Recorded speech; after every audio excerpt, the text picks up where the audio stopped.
1 chapter 1 इस नौजवान में लड़ाकू राजा बनने की क्षमता। क्लाउड मिस्ट सैक्ट जियामा साम्राज्य की टॉप बड़ी ताकतों में से एक था जो फाइटिंग क्यूई कॉन्टिनेंट पर नॉर्थ वेस्ट कॉन्टिनेंट के साउथ वेस्ट कोने में था। क्लाउड मिस्ट सैक्ट का सैक्ट गेट एम्पायर की राजधानी से 10 मील उत्तर में एक शानदार पहाड़ की चोटी पर था। सैक्ट की मौजूदगी की वजह से इसे यूलैंड माउंटेन के नाम से जाना जाता था। यूलैंड पहाड़ पूरी तरह से बहुत खड़ी चढ़ाई वाला था जिसके 3 तरफ चट्टानें थीं और चोटी तक जाने के लिए सिर्फ एक ही रास्ता था। एक क्लासिक जगह जहां बचाव करना आसान था और हमला करना मुश्किल। पहाड़ पर बनी इमारतें मुख्य रूप से 4 मेन कॉम्प्लेक्स में बनी हुई थीं और क्लाउड मिस्ट सैक्ट के शहर इलाके में सख्ती से गश्त करते थे। बैंग बैंग बैंग यूलैंड माउंटेन के पास मेन बिल्डिंग कॉम्प्लेक्स के कोर एरिया में एक बड़ा खुला चौक था। इस समय बहुत से लोग चौक के बीच में दो युवाओं के बीच लड़ाई देख रहे थे। मुठ्ठियां टकराने के बाद दोनों युवक एक दर्जन कदम पीछे हट गए। उनकी निगाहें हवा में टकरा रही थीं। ये दोनों युवक चौक के अलग-अलग छोर पर खड़े थे जिससे एक अलग ही नजारा बन रहा था। बाईं ओर के युवक ने एक शानदार टाइट फिटिंग सफेद प्रैक्टिस रोब पहना हुआ था। उसका ऑरा बहुत तेज था, उसका लुक एवरेज था और उसका कद थोड़ा छोटा था। दाईं ओर के लड़के की भौहें घनी थीं, आंखें बड़ी थीं और हड्डियों का ढांचा बहुत अच्छा था। सादी टाइट फिटिंग काली शर्ट में भी उसका सुंदर चेहरा और शानदार इमेज लगभग एक पढ़ने वाले के लेवल की चिपी नहीं जा सकती थी। उसका मिजाज ठंडा था, आग जैसा ताड़। छोटे कद का वह नौजवान जोर से जमीन पर पैर पटकते हुए काले कपड़े पहने उस नौजवान की तरफ दौड़ा। उसके हाथों में आग सी लग गई। हाई येलो रैंडू टेक्निक फायरी पाम मास्टर द्वारा इस्तेमाल किए जाने पर हथेलियों पर आग की एक पतली परत बना सकती है। केवल यूज़ के साथ में स्टेज से ऊपर के कल्टीवेटर ही इसका अभ्यास कर सकते हैं। काले कपड़े पहने युवक के पास पहुंचने पर छोटे कद के युवक ने भी उसे धमकी भरी नजर से देखा। टकराना काले कपड़े पहने नौजवान घोड़े की तरह खड़ा होकर अपने दुश्मन का इंतजार कर रहा था। उसने अपनी ताकत इकट्ठा की और अपनी हथेली से जोरदार ठंडक से वार किया। आईसी पाम एक इंटरमीडिएट येलो रैंडू टेक्निक है जिसका इस्तेमाल मास्टर करने पर हथेलियों पर बर्फ की एक पतली परत जम सकती है। सिर्फ यूज़ के 5वें स्टेज से ऊपर के कल्टीवेटर ही इसकी प्रैक्टिस कर सकते हैं। दोनों युवाओं की हथेलियां टकराईं, उनकी ठंडी और गर्म एनर्जी एक दूसरे से टकराईं और सफेद धुंध की एक परत बन गई। हम कुछ गड़बड़ महसूस करते हुए छोटे कद के लड़के की पुतलियां सिकुड़ गईं। लेकिन इससे पहले कि वह कुछ कर पाता, काले कपड़े पहने उस युवक ने अपने कदम बदले और अपनी कोहनी से साइड से वार किया। बाजीकवान आयरन माउंटेन लीन टकराना छोटे कद के लड़के की छाती पर जोरदार चोट लगी। उसे गले में कुछ मीठा सा महसूस हुआ। उसकी नजर धुंधली हो गई और वह कई मीटर दूर जाकर गिरा और जमीन पर गिर गया। जब तक उसकी नजर वापस आई, एक साधारण लंबी तलवार पहले से ही उसकी गर्दन पर लगी हुई थी। सूरज की रोशनी में एक ठंडी चमक चमक रही थी। जैसा कि उम्मीद थी, सीनियर ब्रदर गुहान ने ग्रैंड कॉम्पिटिशन जीत लिया। मैं अमीर हूं, वो कचरा मोकिंग। मैंने तो अपनी पूरी नेटवर्थ उसके जीतने पर लगा दी थी। क्या उन्होंने यह नहीं कहा कि मोकिंग ने गुहान को मैच हारने के लिए पहले ही चेतावनी दे दी थी? गुहान ने पक्का उसे फेस नहीं दिया। अब मोकिंग ने बड़ा फेस खो दिया है। वह एलिमेंटल एडवांटेज के साथ भी हार गया। आप ऐसा नहीं कह सकते। सीनियर भाई गुहान 6 महीने पहले 9वें स्टेज जूजी में थे जबकि मोकिंग का इस कॉम्पिटिशन से पहले सिर्फ 8वें स्टेज में टेस्ट हुआ था। तो फिर आप ये क्यों नहीं बताते कि गुहान अभी 15 साल का भी नहीं हुआ है जबकि मोकिंग पहले से ही 16 साल का है और वो फैमिली का सदस्य है। डू प्रैक्टिशनर बनने से पहले साधना को तेज करने का कोई तरीका नहीं था, इसलिए बड़े परिवारों के बच्चों को कोई फायदा नहीं था। लेकिन एक बार जब वे डू प्रैक्टिशनर स्टेज पर पहुंच जाते तो मोकिंग जल्दी ही गुहान से आगे निकल जाते। कुछ समय की बढ़त कुछ नहीं थी। फिर भी उनमें से कोई भी ऐसा नहीं है जिससे हम तुलना कर सकें। मुझे बस इतना पता है कि चूंकि गुहान ने मोकिंग को इस तरह से फेस नहीं दिया, इसलिए उसे जरूर बदला लिया जाएगा। मोकिंग दरियादिल नहीं है और उसका एक बड़ा भाई है जो ग्रैंड एल्डर के अंडर पर्सनल डिसाइपल है। कौन जानता है? चौक के आसपास शिष्यों ने बातचीत की जिससे काफी जानकारी मिली। मोकिंग ने अपनी छाती पकड़ ली और गले में जमा खून निकल लिया। उसका चेहरा और भी खराब होता गया और वह ठंडे स्वर में बोला, गुहान तुम्हें हिम्मत है? गुहान ने कुछ नहीं कहा, उसने बस मोकिंग को शांति से देखा। लेकिन उसकी आंखों में चमकती बेपरवाही ने जवाब दिया, बेशक मुझ में हिम्मत है। क्या मैं भी तुम्हारी तरह एक बेकार आदमी हूं? गुहान ने फिर आउटर सैक्ट के डीकन गेशियान की ओर देखा जो चौक के किनारे पर कॉम्पिटिशन की देखरेख कर रहा था और अपने हाथ में तलवार को थोड़ा हिला रहा था। मतलब आसान था, अगर आप रिजल्ट अनाउंस नहीं करते तो मैं जारी रखूंगा। खांसी गेशियान एक अधेड़ उम्र का आदमी था जिसने शानदार हरा चोगा पहना हुआ था। उसकी आस्तीन पर चांदी की तलवार और बादल का निशान था जो सिर्फ क्लाउड मिस्ट सैक्ट के लिए था। हल्की खांसी के बाद उसने जोर से रिजल्ट बताया, मोकिंग लड़ाई जारी नहीं रख सकता। गुहान जीत जाता है। इस सेशन के प्रिपरेटरी डिसाइपल ग्रैंड कॉम्पिटिशन में पहले स्थान पर गुहान, दूसरे स्थान पर मोकिंग, तीसरे स्थान पर लियू ए, 10वें स्थान पर युनशांग हैं। आगे आएं और अपने कॉम्पिटिशन रिवॉर्ड पाएं। आखिरकार मनचाहा नतीजा सुनकर गुहान ने तुरंत अपनी तलवार म्यान में रखी और बिना पीछे देखे सीधे गेजियान के पास चला गया। बड़ी प्रतियोगिता में पहला स्थान, मेरिट हॉल से एक ब्लैक आयरन टोकन, 100 सोने के सिक्के, एक स्टोरेज रिंग और 1000 मेरिट पॉइंट्स। गेशियान ने गुहान को एक स्टोरेज रिंग दी और उसे चेक करने का इशारा किया। गुहान की आंखें चमक उठी। उसने अपनी लंबी तलवार से अपनी उंगली पर एक छोटा सा कट लगाया और स्टोरेज रिंग पर खून की एक बूंद निचोड़ दी। एक अजीब सी सनसनी हुई और एक विचार के साथ उसकी चेतना स्टोरेज रिंग में चली गई। अंदर 10 क्यूबिक मीटर की जगह थी जिसमें 100 सोने के सिक्के और मेरिट हॉल से एक ब्लैक आयरन टोकन था। गुहान ने अपनी तलवार स्टोरेज रिंग में रखी, फिर अपना प्रिपरेटरी डिसाइपल आइडेंटिटी टोकन निकाला और उसे गेजियान को दे दिया ताकि 1000 मेरिट पॉइंट्स ट्रांसफर हो सकें। धन्यवाद डेकोन। गुहान ने दोनों हाथों से टोकन लिया, सिर झुकाया और एक तरफ हट गया। पूरा प्रोसेस बहुत ध्यान से किया गया। उसका पोस्चर एक तेज तलवार की तरह सीधा था। गेशियान की आंखों में एक अच्छी बात झलकी। हालांकि गुहान में अच्छाई नहीं थी, लेकिन वह बहुत डिसिप्लिन और विनम्र था। अपने अच्छे टैलेंट के साथ 15 साल की उम्र से पहले 9वें स्टेज जूजी तक पहुंचना उसमें डुवांग बनने की काबिलियत थी। सेक्ट में कई लोग उसे बहुत मानते थे। अगला गेशियान मोकिंग को उसका इनाम देने ही वाला था कि उसे पता चला कि वह पहले ही चुपचाप एक दूसरे शिष्य के सहारे चला गया था। गेशियान का चेहरा तुरंत खराब हो गया। वो परिवार के सम्मान में उसने कॉम्पिटिशन के दौरान कुछ हद तक मोकिंग का पक्ष लिया था, लेकिन इसका मतलब यह नहीं था कि मोकिंग इतना घमंडी हो सकता है। गेशियान किसी टैलेंटेड शिष्य को किसी भी चीज की परवाह किए बिना परिवार के वारिस की मदद करने के लिए नहीं दबाएगा। आखिरकार क्लाउड मिस्ट सैक्ट का नाम यून था, वो नहीं। तीसरा, जियान ने ठंडे चेहरे से बाकी इनाम बांटना जारी रखा। जब टॉप 10 प्रिपरेटरी डिसाइपल्स को उनके रिवॉर्ड मिल गए तो उन्होंने हिम्मत बढ़ाने वाले कुछ शब्द कहे और फिर जाने के लिए मुड़ गए। गुहान बधाई हो। लियू ये और बाकी 9 लोग गुहान के पास आए और उन्हें या तो सच्ची बधाई दी या फिर सिर्फ प्यार से, तुम बहुत दयालु हो। गुहान ने शांति से जवाब दिया और कुछ प्यार भरी बातों के बाद जाने के लिए तैयार हो गया। गुहान मोकिंग इसे जाने नहीं देगा, थोड़ी देर के लिए सावधान रहना। लियू ये ने थोड़ी हिचकिचाहट के बाद उसे याद दिलाया, मैं करूंगा, धन्यवाद। गुहान का लहजा थोड़ा और गंभीर हो गया और वह तेजी से चला गया। ये तुमने उसे याद दिलाने की जहमत क्यों उठाई? युनशांग लियू ये के पास आया, उसकी आंखों में तारीफ का भाव था। वह तो बस बर्फ का एक टुकड़ा है, उसके लिए मोकिंग को नाराज करना ठीक नहीं है। हम सब साथी शिष्य हैं, हमें एक दूसरे की मदद करनी चाहिए। गुहान को जाते हुए देखकर लियू ये ने आसानी से जवाब दिया। आधे पौने घंटे बाद गुहान अपनी लकड़ी की झोपड़ी में लौट आया। उसने अपने कपड़े खोले और अपनी छाती की ओर देखा तो उसे एक भगवा डायग्राम हल्का सा दिखाई दिया। उसने अचानक उसे ढकने के लिए हाथ बढ़ाया और उसकी उंगली से रिसता खून अचानक उसमें समा गया। अगले ही पल उसे लगा जैसे उसका दिमाग फटने वाला है। इसके बाद उसकी चेतना एक अजीब जगह पर पहुंची जहां उसने एक अवर्णनीय प्रागैतिहासिक जानवर देखा। जुआनवू 2 चैप्टर 2 मौके पाना और दुर्भाग्य को सौभाग्य में बदलना। वह बहुत बड़ा जानवर आसमान और धरती के बीच खड़ा था। उसका साइज बताना नामुमकिन था, कोई सिर्फ उसका सिलहूट देख सकता था। वह एकदम काला था, एक बड़े कछुए जैसा लग रहा था जो एक बड़े सांप से लिपटा हुआ था और एक अजीब रेजोनेंस निकाल रहा था। गुहान ने इस जीव को पहले कभी नहीं देखा था, फिर भी वह अजीब तरह से इसकी पहचान जानता था। ये स्वर्ग और पृथ्वी की 4 आत्माओं में से एक थी जिसे काला कछुआ कहा जाता था, जिसे कछुआ सांप भी कहा जाता था। सांप 4 सिंबल में से ओडियन और 4 मौसमों में से सर्दी का सिंबल था। कछुए की उम्र लंबी थी और वह yin और yang को जोड़ सकता था, जबकि सांप फुर्तीला था और धन इकट्ठा करने में माहिर था। काला कछुआ स्वर्गीय दाव के रहस्यों को जानने और किस्मत और बदकिस्मती का अंदाजा लगाने में सक्षम था। अचानक यादों की एक बड़ी लहर उभरी। गुहान को आखिरकार याद आया कि वह ब्लू स्टार नाम की जगह से आया था और उसने इस फाइटिंग क्यूई कॉन्टिनेंट पर पुनर्जन्म का अनुभव किया था। अपने पुनर्जन्म से पहले वह गांव के एक अनाथ थे जिन्हें समाज ने पाला था। बड़े होने के बाद उन्होंने लोगों की सेवा करने के लिए पीला चोगा पहना और अक्सर अमीर बनने का सपना देखा। वह एंटीक ढूंढने के लिए सड़क के स्टॉल पर जाते थे और ब्रेक के दौरान उनका एकमात्र शौक नॉवेल पढ़ना और अपने फोन पर घरेलू एनीमे देखना था। उसकी आखिरी याद battle through the heavens anime देखने की थी। उसे प्रोडक्शन कंटेंट से घिन आ गई थी, खासकर क्वीन के नए कैरेक्टर मॉडल को देखने के बाद। उसकी बदसूरती से घिन आने पर उसने टेबल पर हल्के से थपथपाया, लेकिन गलती से एक एंटीक कछुए के शेर से टकरा गया और फिर वह बेहोश हो गया। जून जो तितली का सपना देखता है, तितली जून जो का सपना देखती है। 15 साल बाद सीलबंद यादें फिर से सामने आई, जिससे गुहान को हैरान महसूस करने लगा। इस जीवन में वह क्लाउड मिस्ट सेक्ट द्वारा सीधे चलाए जाने वाले एक शहर में एक अनाथ था जो फाइटिंग क्यूबी कॉन्टिनेंट के नॉर्थ वेस्ट कॉन्टिनेंट पर जियामा एम्पायर की सीमाओं के अंदर था। 6 साल की उम्र में क्लाउड मिस्ट सेक्ट के एक डीकन ने उसकी बेहतरीन प्रतिभा को पहचाना, उसे यूलैंड माउंटेन पर ले गए और वह कल्टीवेटिंग क्यूबी शुरू करने के लिए एक प्रोबेशनरी डिसाइपल बन गया। 14 साल की उम्र में उसके पास डू जेड क्यूबी के 9 स्टेज थे और अब 15 साल का होने में 3 महीने बाकी थे। वह पहले से ही डू प्रैक्टिशनर बनने की कोशिश कर सकता था। क्लाउड मिस्ट सेक्ट का शिष्यों के लिए ग्रेडिंग सिस्टम जियानान अकेडमी जैसा ही था। डूजीकी के 8 स्टेज ग्रेड के थे, डूजीकी के 9 स्टेज ग्रेड पोटेंशियल वैल्यू के थे। 1 स्टार डूजी ग्रेड के थे और इसी तरह सबसे ऊंची रैंक ग्रेड पर 5 स्टार डूजे थी, लेकिन उनकी लिमिट 20 से कम नहीं बल्कि 18 साल थी। उम्र में अंतर था जो शायद सेक्ट और एकेडमी के नेचर से जुड़ा हो। एक ट्रेनिंग क्लास वाला प्राइवेट एंटरप्राइज था और दूसरा प्राइवेट यूनिवर्सिटी था। अगर ट्रेनिंग क्लास में किसी के ग्रेड स्टैंडर्ड के हिसाब से होते तो वे काम करने के लिए प्राइवेट कंपनी में आ जाते, क्योंकि इन्वेस्टमेंट में रिटर्न पर भी ध्यान देना होता था, इसलिए नियम जाहिर है ज्यादा सख्त थे। चाहे तितली हो या जुआंग जो, मैं गुहान हूं और दोनों गुहान में ही हूं। मैंने कभी नहीं सोचा था कि मैं मेजर थाउजेंड वर्ल्ड्स के फाइटिंग क्यूबी कॉन्टिनेंट में दोबारा जन्म लूंगा। क्या ऐसा इसलिए था क्योंकि मैं उस समय battle through the heavens anime देख रहा था। उसकी आत्मा से स्पष्टता की भावना ने गुहान के विचारों को शांत होने दिया। दो जिंदगी की यादों के एक साथ आने से फाइटिंग क्यूबी कॉन्टिनेंट के बारे में उसकी समझ बहुत बढ़ गई और वह आगे के रास्ते के बारे में सोचने से खुद को रोक नहीं पाया। मिस्टी, क्लाउड सेक्ट के शिष्य के तौर पर भविष्य में किस्मत के बेटे जियाओ यान की तरफ से मुसीबत आएगी। कहते हैं कि एक जेंटलमैन को उसके कामों से आंका जाता है, उसके इरादों से नहीं। हालांकि क्लाउड मिस्ट सेक्ट ने उसके टैलेंट की वजह से उसे तैयार किया, लेकिन इतने सालों में वह अच्छा खा पाया, अच्छे कपड़े पहन पाया और पूरे ध्यान से खेती कर पाया और ज्यादातर आम लोगों से कहीं बेहतर जिंदगी जी पाया। उसे इस मेहरबानी को मानना ही था, शुक्रिया अदा करना ही होगा। लेकिन इसका मतलब यह नहीं था कि उसे क्लाउड मिस्ट सेक्ट के लिए अपनी जान दे देनी थी। नहीं, इसका मतलब यह था कि उसे और जियाओ यान को दुश्मन बनना था। अगर जियाओ यान की जगह जियाओ लिंग आ जाए तो वह बिना सोचे समझे दूसरी पार्टी को मारने का कोई ना कोई तरीका ढूंढ लेगा। लेकिन जियाओ यान का सामना करते हुए उसे अपोजिशन में रखने की कोई जल्दी नहीं थी। 5 साल पहले सेक्ट मास्टर ने नलन यानरान को अपना शिष्य बनाया था। वह 15 साल की है और 3 साल का एग्रीमेंट अभी तय नहीं हुआ है, लेकिन मुझे लगता है कि यह ज्यादा दूर नहीं होगा। लेकिन अगर यह तय भी हो जाए तो हुन तियांडी को चिंता करनी चाहिए, मुझे नहीं। गुहान को साफ पता था कि जिस स्थिति में क्लाउड मिस्ट सेक्ट और जियाओ यान के बीच मौत तक की लड़ाई होगी, वह सिर्फ 3 साल के एग्रीमेंट की वजह से ही शुरू हुई थी। इसका मुख्य कारण यह था कि जियाओ यान ने मो चेंग को मार दिया था और ग्रैंड एल्डर यूलिंग ने बेइज्जत महसूस करते हुए इसे चीजों को मुश्किल बनाने के बहाने के तौर पर इस्तेमाल किया। बड़ी संख्या में डू हुआंग और डू जोंग के आमने सामने आने के बाद मामला खत्म हो सकता था, लेकिन यूलिंग अपना गुस्सा नहीं दबा सका और परेशानी खड़ी करने के लिए जियाओ परिवार के पास चला गया। हुन कबीले ने इस अफरा-तफरी का फायदा उठाकर जियाओ जान को पकड़ लिया, जिससे जियाओ यान ने क्लाउड मिस्ट सेक्ट पर कर्ज डाल दिया, जिसके कारण बाद में क्लाउड मिस्ट सेक्ट के 3 दौरे हुए, जिसमें दोनों पक्षों में मौत तक लड़ाई हुई। इस मामले में एक समय में एक कदम उठाएं। क्लाउड मिस्ट सेक्ट की विरासत को खत्म न होने देना परवरिश का कर्ज चुकाने जैसा होगा। जहां तक जियाओ यान की बात है, मैं किसी नतीजे पर पहुंचने से पहले उससे बात करने का इंतजार करूंगा। मैं बायस नहीं हो सकता या पहले से बनी सोच को अपने फैसले पर हावी नहीं होने दे सकता। अगर उसका कैरेक्टर सच में अच्छा है तो हम दोस्त बन सकते हैं। एक बार जब वह फ्लेम एम्परर बन जाएगा तो मैं उसके पीछे एंडलेस फायर टेरिटरी तक जा सकता हूं। अगर उसका कैरेक्टर खराब है तो मैं दूरी बनाकर रखूंगा, प्लेन चैनल खुलने का इंतजार करूंगा और न्यू चेन के पिता के मौके को रोकने के लिए मेजर थाउजेंड वर्ल्ड जाऊंगा। इस विचार के साथ गुहान ने गंभीरता से खेती करने की तैयारी की। हर चीज को पाने के लिए ताकत की जरूरत थी। तभी अचानक उसकी चेतना दूर चली गई और वह अपनी आत्मा की गहराई में पहुंच गया, जहां उसने कछुए का खोल देखा। मेरा ट्रांसमाइग्रेशन और रीबर्थ सच में इस कछुए के खोल से जुड़ा था। गुहान की स्याही जैसी काली आंखें चमक उठी। उस समय जानकारी की एक धारा आई जिससे उसे कई बातें समझ में आई। ये कछुए का खोल काले कछुए के खोल के 1 करोड़ में हिस्से का रूप था जो उसकी आत्मा से जुड़ा हुआ था। जैसे जैसे उसकी ताकत बढ़ती गई, कछुए के खोल का टुकड़ा धीरे-धीरे खुद को ठीक कर लेता गया। अभी उसमें सिर्फ हेवनली दाव के राज जानने की काबिलियत थी। इस दुनिया के स्वर्गीय दाव की चेतना आसमान की गोली से पता चलने से बचने के लिए वह जितनी बार देख सकता था वह उतनी ही बार था। डूजी की स्टेज के दौरान वह दिन में एक बार अपॉर्चुनिटी की जानकारी पा सकता था जो आधी रात के बाद रीसेट हो जाती थी। डू प्रैक्टिशनर तक पहुंचने पर उसे 2 मौके मिल सकते थे, 3 बार डू मास्टर के तौर पर, 4 बार ग्रेड डू मास्टर के तौर पर और इसी तरह। इसके अलावा जैसे जैसे उसकी ताकत बढ़ती गई, कछुए का कवच और ज्यादा काबिलियत और दिव्य काबिलियत हासिल करता गया, जिससे उसे और मदद मिली। हर दिन वह जिन मौकों को देख सकता था वे ज्यादातर वे थे जिनकी उसे उस समय सबसे ज्यादा जरूरत थी और जिन्हें वह पा सकता था। उदाहरण के लिए, अगर उसे अभी डूडी मकबरे की जगह बता दी जाए तो उसमें अंदर जाने की ताकत नहीं होगी। जब उसकी ताकत बढ़ गई तो वह बेकार की जानकारी में नहीं झांकता था। क्या इसे ब्लैक टॉर्टोइज लेगेसी मिलना माना जाएगा? गुहान का सीना थोड़ा ऊपर नीचे हुआ। ट्रांसमाइग्रेटर के पास सच में धोखेबाज होते हैं। ऐसा लगता है कि यह जिंदगी उसकी सोच से ज्यादा आसान होगी। चलो एक बार कोशिश करते हैं। मैंने अपने पिछले जन्म में जो नॉवेल पढ़े थे उनमें इंटेलिजेंस सिस्टम के तरीके से जानकारी दी जाए। गुहान इस वन टाइम चीट को इस्तेमाल करने के लिए इंतजार नहीं कर सका। गुवान गुवान नदी के टापू पर उस पे पक्षी जाते हैं। सुंदर महिला, सज्जन के लिए एक अच्छी जोड़ी। नर कछुआ अकेले नहीं रहता, मादा अकेले नहीं रहती। काला कछुआ, कछुआ और सांप एक दूसरे को सहारा देते हुए कुंडली मारते हैं। साफ कर दूं कि औरत और मर्द का साथ होना तय है। एक गहरी और रहस्यमयी आवाज सुनाई दी। इसके बाद गुहान के दिमाग में एक जानकारी भेजी गई। क्योंकि आपने सहयोग नहीं किया, इसलिए मोकिंग प्रोबेशनरी डिसाइपल कंपटीशन में पहला स्थान नहीं ले पाया। वह बहुत गुस्से में है और उसने आउटर सैक डिसाइपल मोफैंग से आपको सबक सिखाने के लिए कहा है। कल चेन घंटे के चौथे पहर में मोफैंग आपको सबक सिखाने के लिए स्क्रिप्चर पवेलियन जाते समय रोकेगा। वह आपके शरीर में एक छिपी हुई चोट छोड़ने के लिए एक खास डू टेक्निक का इस्तेमाल करेगा, जिससे डू प्रैक्टिशनर के लिए आपकी पहली सफलता फेल हो जाएगी और आपकी साधना डू जेड क्यूई के 8 स्टेज पर वापस आ जाएगी। जानकारी समझने के बाद गुहान की आंखों में ठंडक की एक झलक दिखाई दी। वह बस एक अनाथ था, दूसरों से तुलना करने में असमर्थ था, जिनके पीछे परिवार या घर का सहारा था। बड़े कंपटीशन में पहले स्थान का इनाम उसके लिए बहुत बड़ा था। मोकिंग ने बस अपने मुंह से उसे झुकने के लिए कहा और जाहिर है वो नहीं माना। जहां तक मोकिंग के बदला लेने की बात है तो यह उसकी उम्मीदों के मुताबिक ही था, लेकिन उसकी यादें ताजा होने से पहले उसने यह उम्मीद नहीं की थी कि साथी शिष्य इतने बेरहम होंगे। ये जानकारी बिल्कुल सही समय पर आती है, मुझे इसे संभालने में सावधानी बरतनी होगी। गुहान ने कुछ देर तक काउंटर मेजर के बारे में सोचने के लिए अपना सिर नीचे किया, फिर पालथी मारकर बैठ गया और खुद को कल्टीवेशन में झोंक दिया। पूरी ताकत के सामने सारी स्कीम और ट्रिक्स कागजी शेर हैं। समय तेजी से बीत गया, पलक झपकते ही रात हो गई। चमकता हुआ चांद आसमान में ऊपर लटका हुआ था और तारे टिमटिमा रहे थे। गुहान को लगा कि काले कछुए का फिर से इस्तेमाल किया जा सकता है, इसलिए उसने तुरंत हेवनली दाव के रहस्यों को देखा। यूलैंड माउंटेन के पीछे यूनशी वैली में अंदर जाने के 100 कदम बाद और फिर 100 कदम दक्षिण की ओर एक चट्टान के पीछे एक छोटा सा स्पिरिट नर्चरिंग ग्राउंड जाता है। इसे 15 साल पहले मोचेंग ने खोजा था, जिसने चुपके से 1000 साल पुराना ज़ेड स्पिरिट फ्रूट का पेड़ लगाया था। आज रात चाओ आवर के पहले पहर में 5 ज़ेड स्पिरिट फ्रूट पकेंगे और माओ आवर के तीसरे पहर में मुयू उन्हें तोड़ेगा। 3 चैप्टर 3 अगर स्वर्ग आपको कोई मौका देता है लेकिन आप उसका फायदा नहीं उठाते तो आपको उसके नतीजे भुगतने होंगे। क्या बढ़िया मौका है। गुहान के अंदर खुशी की लहर दौड़ गई। ज़ेड स्पिरिट फ्रूट चौथी क्लास का टॉप नेचुरल खजाना था, जो 5वीं क्लास के कई फलों से भी कम नहीं था।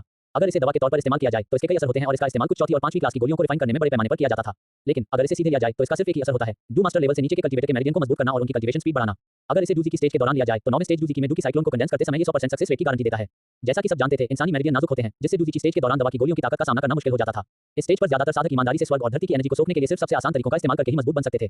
यही वजह थी कि कई लोग किसी शिष्य की काबिलियत को आंकने के लिए 20 साल की उम्र से पहले के कल्टीवेशन लेवल को एक स्टैंडर्ड के तौर पर इस्तेमाल करते थे, क्योंकि यह काफी हद तक किसी के टैलेंट और कल्टीवेशन के स्वभाव को दिखाता था।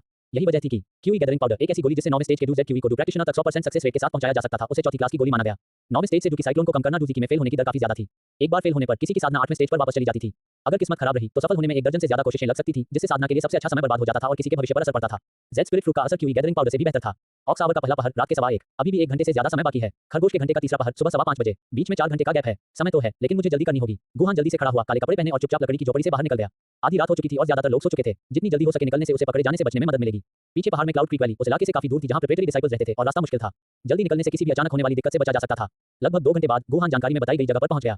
जैसा कि उम्मीद थी, उसने काय और अनजान बेल जैसे पौधों से ढकी एक बड़ी चट्टान देखी। वहां से गुजरने वाला कोई आम इंसान कभी सोच भी नहीं सकता कि चट्टान के पीछे छिपा एक छोटा सा रास्ता स्पिरिट नर्चरिंग ग्राउंड की ओर जाता है। टकराना। गुहान ने अपनी स्टोरेज रिंग से पहले से तैयार लोहे की रॉड निकाली, चट्टान के चारों ओर गहरा गड्ढा खोदा, फिर उसे एक खास जगह पर डाला और लीवर प्रिंसिपल का इस्तेमाल करके उसे खोला। इस प्रोसेस में उसने अपनी डू का इस्तेमाल किया। ऐसा दर्जनों बार दोहराने के बाद एक जगह दिखाई दी जो एक व्यक्ति के लिए काफी चौड़ी थी और उसके पीछे एक पतला रास्ता था। रास्ते पर लगभग 200 मीटर चलने के बाद गुहान को लगा कि उसकी नजर बड़ी हो गई है और स्वर्ग और पृथ्वी की भरपूर एनर्जी ने उसे बहुत आराम महसूस कराया। रास्ते से बाहर निकलने के बाद उसकी नजर लगभग 30 मीटर डायमीटर की एक खुली गुफा पर पड़ी। उसके ठीक बीच में बैंगनी रंग के तनों वाला एक छोटा 3 मीटर ऊंचा पेड़ था। पेड़ पर 5 फल थे जो रात में छोटी लालटेन की तरह हल्की सफेद रोशनी में चमक रहे थे।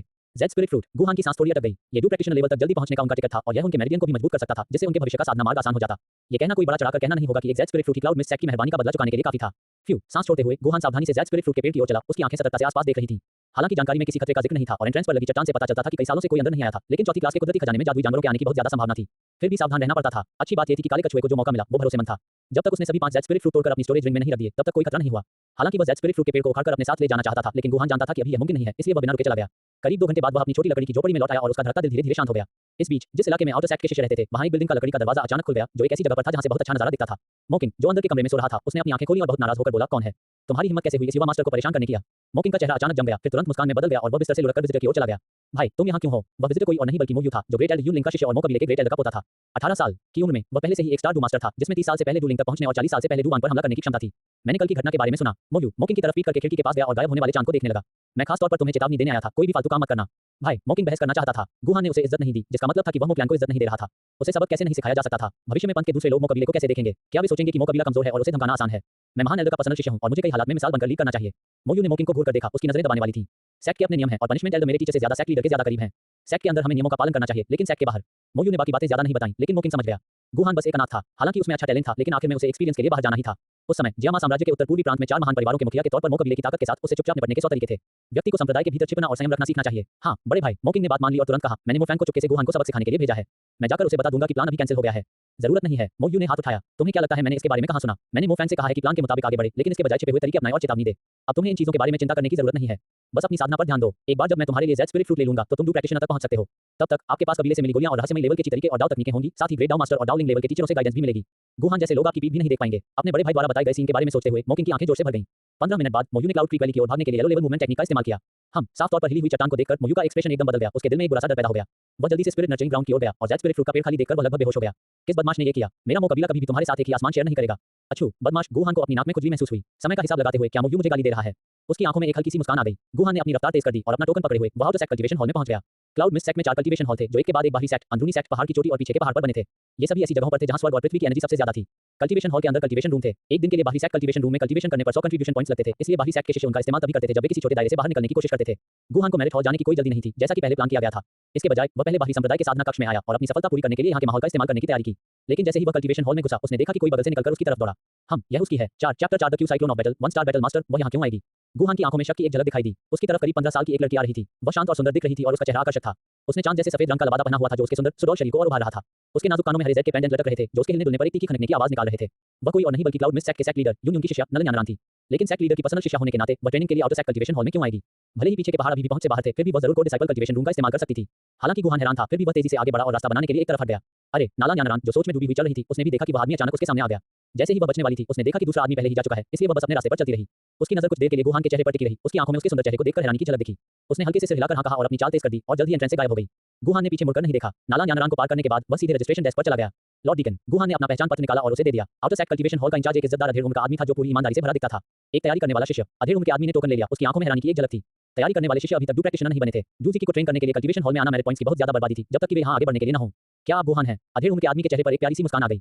ये शिष्य सचमुच वही है। गुहान ने उत्तर दिया, न तो विनम्र और न ही घमंडी। मैंने आपके बारे में सुना है। आप कल के प्रिपरेटरी डिसाइपल कंपटीशन में फर्स्ट आए थे और आप 6 महीने पहले ही 9वें स्टेज डूजी में पहुंच चुके हैं। अधेड़ उम्र के आदमी ने अपने ब्रश से लिखना शुरू किया, फिर टेबल से एक टोकन उठाया और वापस दे दिया। यहाँ आकर मुझे लगता है कि आप डू प्रैक्टिशनर में जाने की तैयारी कर रहे हैं। यह कोई आसान काम नहीं है। ये क्लास ए नंबर 1 आपको सफलता का थोड़ा बेहतर मौका दे सकता है। ये सुनकर गुहान ने तुरंत शुक्रिया में अपनी मुट्ठियां भींच लीं। इस शिष्य की देखभाल करने के लिए धन्यवाद Deacon. Outer sect cultivation hall में 18 कल्टीवेशन रूम थे, जिन्हें 3 ग्रेड में बांटा गया था, पहला, दूसरा और तीसरा, और हर ग्रेड में 6 कमरे थे। क्लास ए नंबर 1 वह कमरा था जिसमें स्वर्ग और पृथ्वी की सबसे ज्यादा एनर्जी थी। आमतौर पर बाहरी संप्रदाय के सिर्फ टॉप रैंक वाले शिष्य ही इसका इस्तेमाल करने के लिए अप्लाई कर सकते थे। यह एक बड़ा एहसान था। जाओ, कड़ी मेहनत करो। जब तुम्हारा काम हो जाए तो टोकन वापस ले आना और उसे अपनी पहचान के टोकन से बदल लेना। अधेड़ उम्र के आदमी ने प्यार से मुस्कुराया और धीरे से हाथ हिलाया। तुम्हारे टोकन में कुल 1500 मेरिट पॉइंट हैं, जिससे ज्यादा से ज्यादा 15 दिन चल सकते हैं। डूक्यू साइक्लोन को कम करने से पहले अपनी हालत ठीक कर लो, सक्सेस रेट ज्यादा होगा। हाँ, गुहान के पास जेड स्पिरिट फ्रूट था और उसे ब्रेक थ्रू में फेल होने की चिंता नहीं थी, लेकिन उसे यह जोर से कहने की जरूरत नहीं थी। उसने बस मेहरबानी मान ली। टोकन पकड़े हुए गुहान अंदर चला गया। उसने इसे कोने पर खड़े दो गार्ड को दिखाया और फिर अंदर की ओर बढ़ता रहा। उसके गायब होने के बाद ही उस अधेड़ उम्र के आदमी ने अपनी नजरें हटाई। उसकी आंखों में थोड़ी थकान दिख रही थी। एक साधारण बैकग्राउंड वाले शिष्य के लिए अलग दिखना आसान नहीं है। मुझे हैरानी है कि क्या गुहान मुझसे आगे जा पाएगा। टकराना। आउटर सैक कल्टीवेशन हॉल के सबसे गहरे हिस्से में गुहान ने टोकन निकाला और उसे दरवाजे पर बने स्लॉट में रख दिया, जिस पर फर्स्ट ग्रेड रूम 1 लिखा था। मैकेनिज्म एक्टिवेट हो गया और कल्टीवेशन रूम का दरवाजा खुल गया। गुहान अंदर गया और दरवाजा अंदर से बंद कर दिया। टोकन अंदर की तरफ दिखाई दिया। जब तक टोकन दबाया जाता, सीक्रेट रूम का दरवाजा लॉक रहता और उस दौरान बाहर से कोई भी अंदर नहीं आ सकता था। क्लास ए नंबर 1 छोटा नहीं था, लगभग 25 स्क्वायर मीटर और 5 मीटर ऊंचा था। छत में एक खास बनावट थी जिसे वेंटिलेशन के लिए खोला जा सकता था। बिल्कुल बीच में एक प्रार्थना चटाई रखी थी। एक तरफ एक डेस्क थी जिस पर ब्रश, स्याही, कागज और एक इंक स्टोन रखा था। गुहान चटाई पर बैठ गया और अपनी सांस को रेगुलेट करने के लिए अपनी आंखें बंद कर लीं। लेकिन ऑर्किड की हल्की खुशबू उसकी नाक में आई, जिससे उसने अपनी आंखें खोल लीं। नालन यानरान। गुहान ने एक पल सोचा और महसूस किया कि वह खुशबू जानी पहचानी क्यों लग रही थी। जब वह पहले कल्टीवेशन हॉल के एंट्रेंस पर नालन यानरान के पास से गुजरा था तो उसमें यही गंध थी। ऐसा लगता है कि वह मुझसे पहले क्लास ए नंबर 1 का इस्तेमाल कर रही थी। गुहान की आंखों में एहसास की एक झलक दिखी। उसने इस पर ज्यादा ध्यान नहीं दिया और अपनी ध्यान की अवस्था में लौट आया। लगभग 15 मिनट बाद उसने अपनी स्टोरेज रिंग से एक हल्की चमक वाला फल निकाला और उसे एक ही घूंट में निगल लिया। उसके मुंह में एक अजीब सी सनसनी फैल गई, लेकिन इससे पहले कि गुहान उसका मजा ले पाता, उसने अपने पेट के निचले हिस्से से गर्मी का एक झोंका उठता हुआ महसूस किया, जैसे कोई आग जल रही हो। कितनी बड़ी ऊर्जा है। उसके डेंटियन में लगी आग ने उसके शरीर को नुकसान नहीं पहुंचाया, बल्कि इसने गुहान को समय से पहले इंटरनल विजन करने में मदद की। उसने साफ तौर पर महसूस किया कि उसके हाथ पैरों और हड्डियों में हल्की शुद्ध एनर्जी का एक बहाव आ रहा है, जो उसके सभी मेरिडियन को मजबूत करने लगा। उसने तुरंत डूजिकी को सोखने के लिए हाथ की सील बनाई। स्वर्ग और पृथ्वी की एनर्जी को खींचकर उसे डूजिकी में बदल दिया, जो उसके शरीर में भर गई। यह उसके मेरिडियन में मौजूद बहुत ज्यादा एनर्जी के साथ मिल गई और उसके पेट के निचले हिस्से के डेंटियन में इकट्ठा हो गई। फ्यू। सीक्रेट कमरे की शांत हवा में कट दौड़ने लगा। गुहान को अपने मेरिडियन में वह चुभने वाला या फटने वाला दर्द महसूस नहीं हुआ जो दूसरों को डू प्रैक्टिशनर तक पहुंचने पर होता था। इसके बजाय उसे बहुत आराम महसूस हुआ। उसके शरीर के सभी मेरिडियन को पोषण मिल रहा था और वे बेहतर हो रहे थे, और इसके साथ ही उसका कल्टीवेशन लेवल भी तेजी से और लगातार बढ़ रहा था। यह इतना आरामदायक था कि वह लगभग कराहना चाहता था। जेड स्पिरिट फ्रूट की मेडिसिनल पावर और डू जेड क्यूई के दोहरे असर से उसके रास्ते पहले से ही एनर्जी से भर गए थे। उसके पूरे शरीर के मेरिडियन में डूजी की एक लिमिट तक पहुंच गई थी। यह एक ऐसे क्रिटिकल पॉइंट पर पहुंच गया था जहां और कुछ नहीं जोड़ा जा सकता था। लेकिन गुहान को डूजिकी को अपने डेंटियन में इकट्ठा करने की कोई जल्दी नहीं थी। इसके बजाय बहुत ज्यादा जानकारी इकट्ठा करता रहा। जब जेड स्पिरिट फ्रूट की ताकत कम हो गई, उसके मेरिडियन फैलना और सख्त होना बंद हो गए और ज्यादा डूजिकी से हल्की चुभन होने लगी, तब गुहान ने अपने हाथ की सील बदली, अपनी तर्जनी उंगलियों को अपने अंगूठे से छुआया और अपनी बीच की उंगलियों को आपस में क्लिक किया। एक पल में उसके अंदर उमड़ता हुआ डूजिकी जिंदा हो गया। ये सब उसके पेट के निचले हिस्से के डेंटियन की ओर बढ़ा और घूमने और गाढ़ा होने लगा, हल्के सफेद से एकदम सफेद और आखिर में दूधिया सफेद हो गया। घनीभूत। ये पूरी प्रक्रिया लगभग 1 घंटे तक चली। गुहान ने अचानक अपनी आंखें खोली और उसकी काली पुतलियों में एकदम सफेद चीखी एक लकीर चमक उठी। उसके शरीर में एक अजीब सी दबी हुई आवाज गूंजी। उसे लगा कि उसे एक नई काबिलियत मिल गई है, इंटरनल विजन। यह एक सहायक स्किल थी जिसे सिर्फ एक डू प्रैक्टिशनर ही मास्टर कर सकता था। किसी की ताकत जितनी ज्यादा होती, वह अपने शरीर को उतनी ही अच्छी तरह से एक्सप्लोर कर सकता था। गुहान ने अपना दिमाग अपने डेंटियन में डुबोया और एक हथेली के आकार का दूधिया सफेद साइक्लोन धीरे-धीरे घूमता हुआ देखा। सबसे बाहरी किनारा नेबुला जैसी दूधिया सफेद एनर्जी गैस की एक परत से ढका हुआ था, जो पिछले 9वें स्टेज के डूजिकी से 10 गुना ज्यादा ताकतवर था। अगर अब उसे फिर से मोकिंग का सामना करना पड़े तो वह सीधे डूक्यूई से उसे दबा सकता है। इस पॉइंट से स्वर्ग और पृथ्वी की एनर्जी से उसने जो एनर्जी बदली, वह असली डूक्यूई होगी। इस स्टेज पर वह सीखने के लिए कोई कल्टीवेशन टेक्निक चुन सकता था, नहीं तो वह साइक्लोन के अंदर आने और बाहर जाने वाली हेवन और अर्थ एनर्जी को कंट्रोल करने के लिए सिर्फ सबसे पुराने तरीके का इस्तेमाल कर सकता था ताकि वह और मजबूत हो सके। फ्यू। पहली ही कोशिश में डूक्यू साइक्लोन को सफलतापूर्वक कंडेंस करने और 1 स्टार डूजे बनने का मतलब था कि वह आखिरकार एक क्वालिफाइड प्रैक्टिशनर बन गया था। गुहान को थोड़ी राहत महसूस हुई, लेकिन ये तो एक लंबे सफर का पहला कदम था। उसे ज्यादा खुशी महसूस नहीं हुई और उसने ट्रेनिंग जारी रखने के लिए अपनी आंखें बंद कर लीं। जेड स्पिरिट फ्रूट ने उनके मेरिडियन को मजबूत किया और इससे कई फायदे हुए, और इसकी दवा वाली ताकत अभी तक पूरी तरह से सोख नहीं पाई थी। अब ट्रेनिंग से आधी मेहनत में दोगुना नतीजा मिलेगा, जिससे वह जितनी जल्दी हो सके अपनी खेती को स्थिर कर सकेगा। इस बीच मोयू उदास चेहरे के साथ मोकिंग के पास लौट आया। भाई, जेड स्पिरिट फ्रूट कहां है? मोकिंग ने उम्मीद भरे चेहरे से पूछा। मोयू के गलत एक्सप्रेशन पर ध्यान भी नहीं दिया। गायब हो गया। मोयू ने अपनी मुट्ठियां भींच ली, उसकी आंखें ठंडी थीं। इसे एक छोटे चोर ने चुरा कर खा लिया। Mocking 5 chapter 5। आप जल्दी में हैं, लेकिन यह एकता के लिए अच्छा है। भाई, ये चोरी कैसे हो सकता है? मोकिंग का लहजा सख्त हो गया, उसकी आंखों में आग की एक चमक उभर आई। Jade spirit fruit qi gathering powder से भी बेहतर था। डू प्रैक्टिशनर तक पहुंचने का 100% चांस पक्का करते हुए ये किसी के मेरिडियन को भी मजबूत कर सकता था। मेरिडियन जितने मजबूत होंगे, शुरुआती स्टेज में साधना के तरीकों का लेवल उतना ही ऊंचा होगा और ताकत बढ़ाने के लिए स्वर्ग और पृथ्वी की एनर्जी को फाइटिंग ची में बदलने की स्पीड उतनी ही तेज होगी। मुझे कैसे पता? मोयू की आंखों में अंधेरा छा गया, उसके दिमाग में कई ख्याल आ रहे थे। उस जगह के बारे में तो पापा को भी नहीं पता था, सिर्फ दादाजी और मुझे पता था। पिछले 10 से ज्यादा सालों में दादाजी सिर्फ 3 साल पहले चेक करने गए थे और तब कोई दिक्कत नहीं हुई थी। उसके बाद वह मुझे महीने में सिर्फ एक बार एंट्रेंस दिखाने ले जाते थे। ये पक्का कोई एक्सीडेंट नहीं है। कोई बहुत देर से परछाई से देख रहा था, इनाम को रोकने के लिए सही मौके का इंतजार कर रहा था। कौन है? मोकिंग का सीना गुस्से से फूल गया। भाई, जाओ बड़े बुजुर्ग को ढूंढो और पनिशमेंट हॉल से पूरी जांच करवाओ। यह एक बड़ी चोरी है। मैं उस चोर के 10,000 टुकड़े करना चाहता हूं। शांत हो जाओ। मोयू ने थोड़ा सा मुंह बनाया और धीमी आवाज में चिल्लाया। वह स्पिरिट नर्चरिंग ग्राउंड दादाजी को 15 साल पहले गलती से मिल गया था। उन्होंने इसे छिपा कर रखा था और इसे उगाने के लिए जेड स्पिरिट फ्रूट ट्री को चुपके से ट्रांसप्लांट कर दिया था। नहीं तो ये सेट की संपत्ति होनी चाहिए। अगर हम ये बात मास्टर को बता भी दें तो भी हम सिर्फ ये दिखावा कर सकते हैं कि हमने एक स्पिरिट नर्चरिंग ग्राउंड और एक जेड स्पिरिट फ्रूट ट्री खोज लिया है, ताकि हम इसे कबूल करने के बजाय पुण्य के बदले में ले सकें। इससे दादाजी को सजा मिलेगी और आखिर में सब बेकार हो जाएगा। तो फिर हम इसे सहते रहेंगे। मोकिंग अंदर से घबराया हुआ था। साधना के रास्ते पर एक कदम आगे रहने का मतलब है हर कदम पर आगे रहना। एक जेड स्पिरिट फ्रूट उसका भविष्य बहुत बेहतर बना सकता था, यह उसके रास्ते में रुकावट डालने की नाराजगी थी। जाहिर है, हम इसे ऐसे ही नहीं सहेंगे। मोयू की आंखों में जान से मारने का इरादा झलक गया। मोकिंग को एक जेड स्पिरिट फ्रूट देने और 2 को परिवार के पास वापस लाने के अलावा बाकी 2 फ्रूट्स उसके लिए थे, ताकि वह पिल किंग गुहे से एक 5वीं क्लास की पिल को रिफाइन करने के लिए कह सके, जिससे उसकी कल्टीवेशन स्पीड बढ़ सके।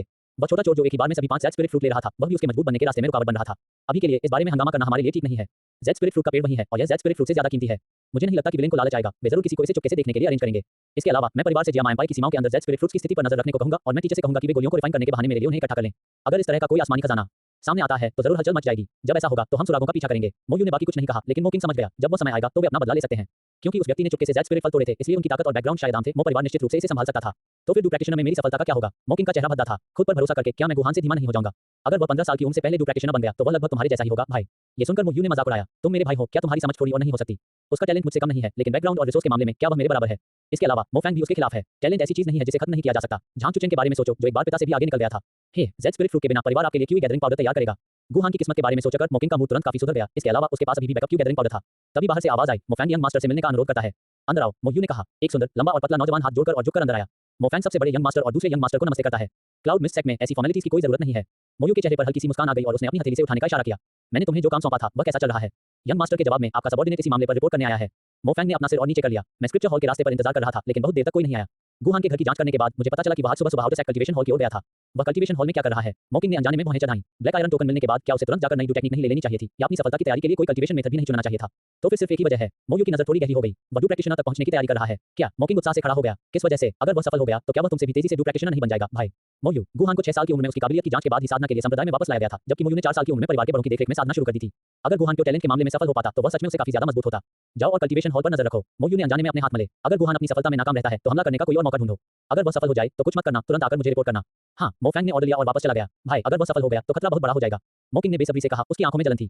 हम उसे आगे नहीं बढ़ने दे सकते। देखो, तुम फिर से परेशान हो रहे हो। मोयू ने मोकिंग को घूरा। आखिरकार तुम्हारा अभी का झगड़ा इसलिए है क्योंकि तुमने उसे प्रिपरेटरी डिसाइपल कंपटीशन से पहले चेतावनी दी थी कि वह न जीते और उसने नहीं सुना।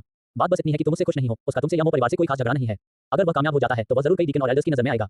हमें उससे निपटने के लिए इतनी मेहनत क्यों करनी चाहिए? हमें उससे दोस्ती करनी चाहिए और उसका दोस्त बन जाना चाहिए। क्या होगा अगर उसे पता ही नहीं कि उसके लिए क्या अच्छा है? मोकिंग ने अनजाने में पूछा। वह अभी भी गुहान को दबाना चाहता था। मैंने पहले भी कहा है, संप्रदाय के अंदर कोई भी ऐसी चीजें नहीं कर सकता जो एकता के लिए नुकसानदायक हो। मोयू ने चाय का एक घूंट लिया। लेकिन संप्रदाय के बाहर अलग बात है। समय ऐसे उड़ गया जैसे कोई सफेद घोड़ा दरार से गुजरता है। पलक झपकते ही 10 घड़ियां बीत गईं। आउटर सेक्ट कल्टीवेशन हॉल के क्लास ए नंबर 1 के अंदर खाने के समय सेक्ट के सेवकों द्वारा लाए गए खाने को खाने के अलावा गुहान अपना बाकी समय कल्टीवेशन में बिताते थे। फ्यू, मुंह में गंदी हवा भरकर गुहान ने धीरे से अपनी आंखें खोली। दिन रात की साधना और जेड स्पिरिट फ्रूट के औषधीय असर के बाद उनका राज्य पूरी तरह से स्थिर हो गया था और कुछ हद तक बढ़ भी गया था। सबसे जरूरी बात यह थी कि अपनी साधना की स्पीड बढ़ाने के लिए फाइटिंग की साधना का तरीका अपनाया जाए। शायद वह मेडिसिनल पावर का इस्तेमाल करके कम समय में आगे बढ़ सके। ब्लैक आयरन टोकन से कोई भी व्यक्ति खेती का तरीका या डू टेक्निक चुनने के लिए पहले 2 फ्लो में जा सकता है। मुझे उम्मीद है कि मैं एक आइस एट्रिब्यूट कल्टीवेशन मेथड चुन पाऊंगा जो मुझे सूट करे। फाइटिंग क्यूई कॉन्टिनेंट पर किसी व्यक्ति का गुण उसकी आत्मा पर निर्भर करता है। आमतौर पर एक आत्मा में सिर्फ एक ही गुण होता है और उसमें दूसरे गुण मिलना नामुमकिन है। लेकिन अल्केमिस्ट एक एक्सेप्शन है। उनका अपना एट्रिब्यूट आग होना चाहिए और उसमें थोड़ी गुड एनर्जी भी मिली होनी चाहिए। सिर्फ यही बात इस प्रोफेशन के रेयर होने को लिमिट करती है। गुहान के पास अल्केमिस्ट बनने का कोई मौका नहीं था। उसका फाइटिंग क्यूई एट्रिब्यूट हाई बोर्डों की तरह आइस एट्रिब्यूट था। एक अच्छी खेती का तरीका चुनने के लिए या तो अच्छी किस्मत की जरूरत होती है या फिर गाइड करने के लिए किसी टीचर की जरूरत होती है।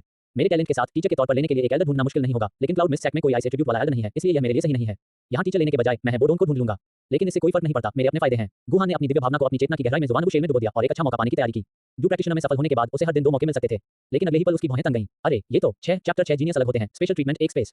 गुहान की आंखों में आश्चर्य की एक चमक आ गई। ज़ुबान शेल में अपनी आध्यात्मिक समझ को डुबोने के बाद उन्होंने पाया कि यह एक खास जगह से जुड़ सकता है जिसकी लंबाई, चौड़ाई और ऊंचाई 3 मीटर है। कुल मिलाकर 27 क्यूबिक मीटर। कमरा 1 के आकार का लगभग 5वां हिस्सा। इससे पहले कि वह इस जगह को एक्सप्लोर कर पाता, उसके दिमाग में जानकारी की बाढ़ आ गई। क्योंकि वह डू प्रैक्टिशनर बन गया था, इसलिए ज़ुबान शेल ने कुछ पावर वापस पा ली थी, जिससे ब्लैक टॉर्टोइज मिस्टिक रेल्म खुल गया था। यह एक ग्रोथ टाइप छोटी दुनिया थी। जैसे जैसे उसकी सोल पावर बढ़ती गई, जगह भी बढ़ती गई। 1 स्टार डू प्रैक्टिशनर तक पहुंचने पर उसका सोल रेल्म कछुए के शेल की मदद से पहले ही शुरुआती मॉडल रेल्म तक पहुंच चुका था। जैसा सोचा था, गुहान के अंदर उत्साह की लहर दौड़ गई। ट्रांसमाइग्रेशन के पहले वाले सही थे। कुछ पल के लिए धोखा देना मजेदार है, लेकिन हमेशा के लिए धोखा देना हमेशा मजेदार होता है। इकट्ठा करना। गुहान ने अपनी स्टोरेज रिंग से जेड स्पिरिट फ्रूट निकाला और उसे ब्लैक टॉर्टोइज मिस्टिक रेल्म में रख दिया। वह सावधान किस्म का था। उसे चीजों को शुरू में ही खत्म करना पड़ता था, जैसे ज़ियाओ यांग की अंगूठी में हेवनली डायमंड फीनिक्स एसेंस खून था, जिसे फैंग किंग रन ने खोजा था।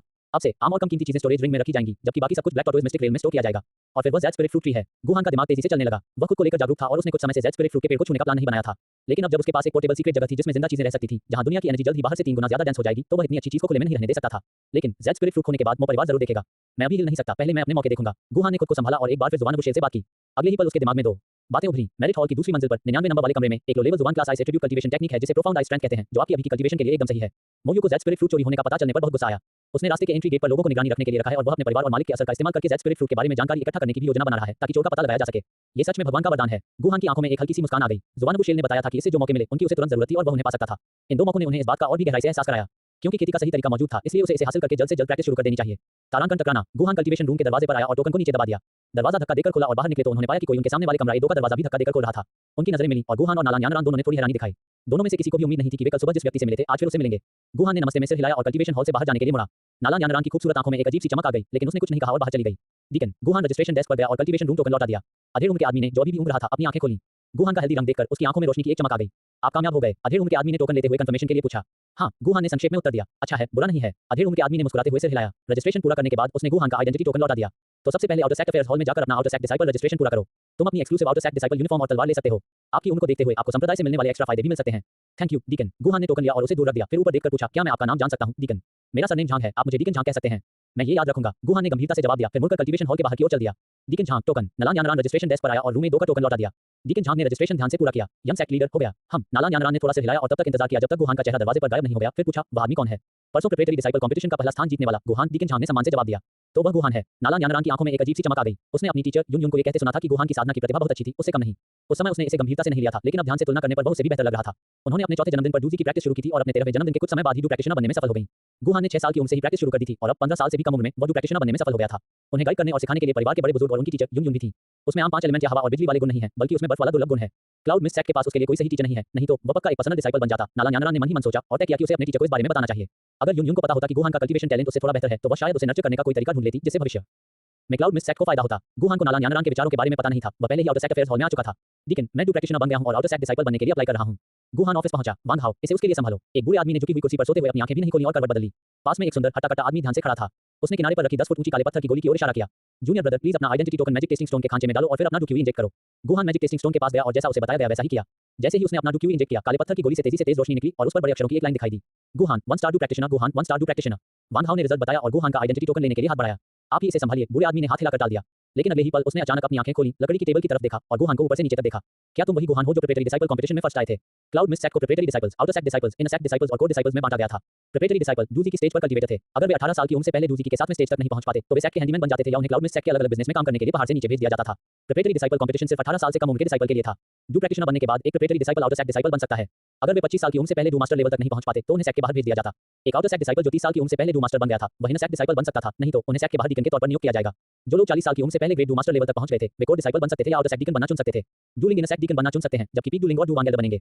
डीकन को जवाब देते हुए, ये सच में मैं ही हूं, गुहान ने शांति से जवाब दिया। मुझे याद है, क्या इस साल तुम 15 साल के हो? बूढ़े आदमी ने पूछा। मेरे 15वें जन्मदिन में अभी 4 महीने से भी कम समय बचा है, गुहान ने सटीक उत्तर दिया। अच्छा, बूढ़े आदमी ने गुहान को इशारा किया। इधर आओ, मैं खुद तुम्हारी पहचान कर लूंगा। गुहान ने अचानक उस नौजवान की तरफ देखा जिसके हाथ में उसका पहचान पत्र था। इसे इग्नोर करो। बूढ़े आदमी ने आइडेंटिटी टोकन छीन लिया। तुम जीनियस हो, ये बच्चा तुम्हारे लिए outer set disciple token process करने के लायक नहीं है। गुहान, वांग हाओ, 7 चैप्टर 7 2 खुशकिस्मत मौके, पहली रैंक की साधना तकनीक, साधारण प्रोबेशनरी शिष्य जो बाहरी संप्रदाय के शिष्य बन जाते हैं। एक कल्टीवेशन टेक्निक और एक डू टेक्निक चुनने के लिए कल्टीवेशन हॉल की पहली मंजिल में जाने का एक मौका मिल सकता है। अपनी मर्जी से किसी तय जगह पर रहने की जगह चुनें, 2 सेट एक्स्ट्रा कपड़े और एक ऑब्सीडियन आयरन स्वॉर्ड पाएं। लेकिन जीनियस डिसाइपल्स अलग होते हैं। मैं सब कुछ लिस्ट नहीं करूंगा। चलिए सिर्फ उस ट्रीटमेंट के बारे में बात करते हैं जो आपको 15 साल की उम्र से पहले ब्रेकथ्रू डू प्रैक्टिशनर पाने के लिए मिलता है। अगले 5 सालों तक आप हर साल कल्टीवेशन हॉल की पहली 2 मंजिलों में जाकर 2 कल्टीवेशन टेक्निक या डू टेक्निक चुन सकते हैं। आप कल्टीवेशन हॉल के पास के इलाके में कोई भी घर चुन सकते हैं जहां स्वर्ग और पृथ्वी की एनर्जी सबसे ज्यादा होती है। हर महीने आपको 500 मेरिट पॉइंट्स मिलेंगे, जिनका इस्तेमाल ट्रेनिंग रूम, टास्क पोस्ट करने या डू टेक्निक्स और कल्टीवेशन टेक्निक्स की प्रैक्टिस में गाइड करने के लिए किसी अलग से रिक्वेस्ट करने के लिए किया जा सकता है। अगर आप 20 साल की उम्र से पहले 9 स्टार डू प्रैक्टिशनर बनने में सफल हो जाते हैं, तो आप डू मास्टर दायरे की ओर बढ़ने के लिए पिल्किंग गुहे द्वारा रिफाइन की गई चौथी क्लास की गोली स्पिरिट क्लींजिंग पिल के लिए भी अप्लाई कर सकते हैं। एल्डर ने गुहान का आइडेंटिटी टोकन बदलते हुए समझाया। प्रोसेस पूरा करने के बाद उसने सबसे अच्छी बनी आउटर सेट डिसाइपल यूनिफॉर्म के 2 सेट निकाले और प्रोफाउंड आयरन क्रिस्टल से बनी एक लंबी तलवार दे दी। चलो, मैं तुम्हें रहने की जगह चुनने के लिए ले चलता हूं। गुहान ने सामान अपनी स्टोरेज रिंग में रख दिया और एल्डर की मेहरबानी को मना नहीं किया। रहने की जगह चुनने में ज्यादा समय नहीं लगा। गुहान को स्वर्ग और धरती की एनर्जी के जमाव के लिए ज्यादा जरूरतें नहीं थी। आखिर उसकी कल्टीवेशन के लिए ब्लैक टॉर्टोइज मिस्टिक रेन से ज्यादा सही कुछ नहीं हो सकता था। इसके उलट एक शांत जगह जहां कोई नहीं आता था बेहतर थी। एक आखिरी बात है, एल्डर ने कागज की एक शीट निकाली और गुहान को दी। इसमें सेट के उन एल्डर्स के बारे में बेसिक जानकारी है जो हाल ही में डिसाइपल लेने का इरादा रखते हैं। आपने जो टैलेंट दिखाया है उसे देखते हुए आप उनके पर्सनल डिसाइपल बनने के लिए अप्लाई कर सकते हैं। अगर चुने गए तो आपके ट्रीटमेंट को और बेहतर बनाया जाएगा। यह अफसोस की बात है कि सेट में आइस एट्रिब्यूट डू क्यू वाले कोई पावर हाउस नहीं है, नहीं तो आपको जरूर चुना जाता। एक बार जब आप उस एल्डर को चुन लें जिसके अंडर आप अप्रेंटिस करना चाहते हैं, तो बस एप्लीकेशन मुझे दे दें। ये सुनकर गुहान ने फिर से धन्यवाद दिया। एल्डर के जाने के बाद वह अपने नए घर में गया, थोड़ी देर नहाया और cloud mist set outer set disciple की यूनिफॉर्म पहन ली। हल्के नीले रंग के मार्शल कपड़ों का टेक्सचर बहुत अच्छा था और इसे रोजाना की जिंदगी में या बिना किसी रुकावट के खेती और लड़ाई करते समय पहना जा सकता था। हर जगह लोग इंसान से पहले कपड़ों का सम्मान करते हैं, यह इंसानी फितरत है। जो लोग जानबूझकर सादे कपड़े पहनते हैं ताकि दूसरों से मजाक और बेइज्जती हो और सिर्फ इसलिए सुअर बनकर बाघ को खा जाएं और दूसरों के मुंह पर थप्पड़ मारें, वे इंसानी फितरत के खिलाफ जा रहे हैं और उन्हें दिक्कतें हैं। आउटर सेट डिसाइपल यूनिफॉर्म पहनने के बाद गुहान का पूरा ऑरा और भी ज्यादा उभरकर सामने आ गया। वह सेट में लगभग सबसे हैंडसम लड़का था और कल्टीवेशन हॉल के रास्ते में उसने बहुत ध्यान खींचा। कल्टीवेशन हॉल बाहरी संप्रदाय से अंदरूनी संप्रदाय तक जाने वाली पहाड़ी सड़क के 2/3 हिस्से पर बनाया गया था। एक तरफ एक चट्टान के पास था और दूसरी तरफ हर दिन दर्जनों शिष्य पहरा देते थे। कल्टीवेशन हॉल के एंट्रेंस पर एक बिना भाव वाले एल्डर हाथ में पेन और एक स्क्रॉल लिए बैठे थे। लेकिन ये शिष्य एक कल्टीवेशन टेक्निक चुनने के लिए कल्टीवेशन हॉल में जाना चाहता है। गुहान एल्डर के पास गया और अपना आइडेंटिटी टोकन उन्हें सौंप दिया। क्योंकि उसके पास हर साल 2 कल्टीवेशन टेक्निक या डू टेक्निक चुनने के लिए कल्टीवेशन हॉल में जाने की क्वालिफिकेशन थी, इसलिए वह नेचुरली पहले इसका इस्तेमाल करेगा। जहां तक कल्टीवेशन हॉल के प्रोफाउंड आयरन टोकन की बात है, वह जरूरत पड़ने पर इसका इस्तेमाल करेगा और अगर नहीं तो वह इसका इस्तेमाल ट्रेडिंग के लिए कर सकता है। Black profound crystal token. Deacon की आंखें नहीं बदली। गुहान को नापने के बाद उसने पूछा, तुम्हारा नाम क्या है? शिष्य गुहान। गुहान ने उत्तर दिया। तो ये तुम हो, छोटे दोस्त। एल्डर के चेहरे पर एक प्यारी सी मुस्कान आई। तुमने पहले ही डाउ प्रैक्टिशनर में ब्रेकथ्रू हासिल कर लिया है। ये नॉर्मल है कि तुम्हें स्पेसिफिकेशन का टोकन मिल जाए। अंदर जाओ, तुम्हारे पास आधा घंटा है। तुम्हें तीसरी मंजिल पर जाने की इजाजत नहीं है। जब तुम्हारे पास कल्टीवेशन टेक्निक स्क्रॉल आ जाए तो रजिस्ट्रेशन पूरा करने के लिए मेरे पास आओ और फिर तुम जा सकते हो। हाँ, गुहान ने अपना टोकन वापस ले लिया। जैसे ही वह कल्टीवेशन हॉल में दाखिल हुआ, अचानक उसके कानों में एक आवाज गूंजी। दूसरी मंजिल पर नंबर 17 एक quasi profound rank ice attribute cultivation technique है। जब इसे ऊंचे लेवल पर कल्टीवेशन किया जाता है तो एक कुछ आम जुबान रैंक लोटिया कल्टीवेशन टेक्निक से कम नहीं होती है। दूसरी मंजिल पर नंबर 101 जुबान रैंक लोटिया Dou technique profound in finger है। Ice attribute, water attribute, poison attribute और इन एट्रिब्यूट डू क्यू वाले कल्टीवेटर सभी इसकी प्रैक्टिस के लिए सही हैं। साउंड ट्रांसमिशन, एक ऐसी काबिलियत जिसे सिर्फ grade do master cultivator he master कर सकते हैं। आवाज से अंदाजा लगाया जा सकता है कि ये दरवाजे पर डीकन था। गुहान समझ गया कि ये दूसरी पार्टी नियमों के अंदर गुडविल दिखा रही थी। हाँ, जब तक कोई बहुत अच्छा है, उसके आसपास बहुत सारे अच्छे लोग आ जाएंगे। गुहान मुड़ा और दरवाजे की तरफ अपनी मुठ्ठियां भींच ली, ये दिखाने के लिए कि उसने ये मेहरबानी देखी है और फिर अंदर चला गया। उनका पहला टारगेट नेचुरली कल्टीवेशन हॉल की दूसरी मंजिल पर सीरियल नंबर 99 वाला कमरा था। जुबान रैंक लोटिया ice attribute cultivation technique profound आई स्ट्रेंथ। असल में उसने आज सिर्फ ये कल्टीवेशन टेक्निक लेने का प्लान बनाया था और बाद में अपॉर्चुनिटी की गाइडेंस के आधार पर एक डाउ टेक्निक चुनने के लिए वापस आएगा।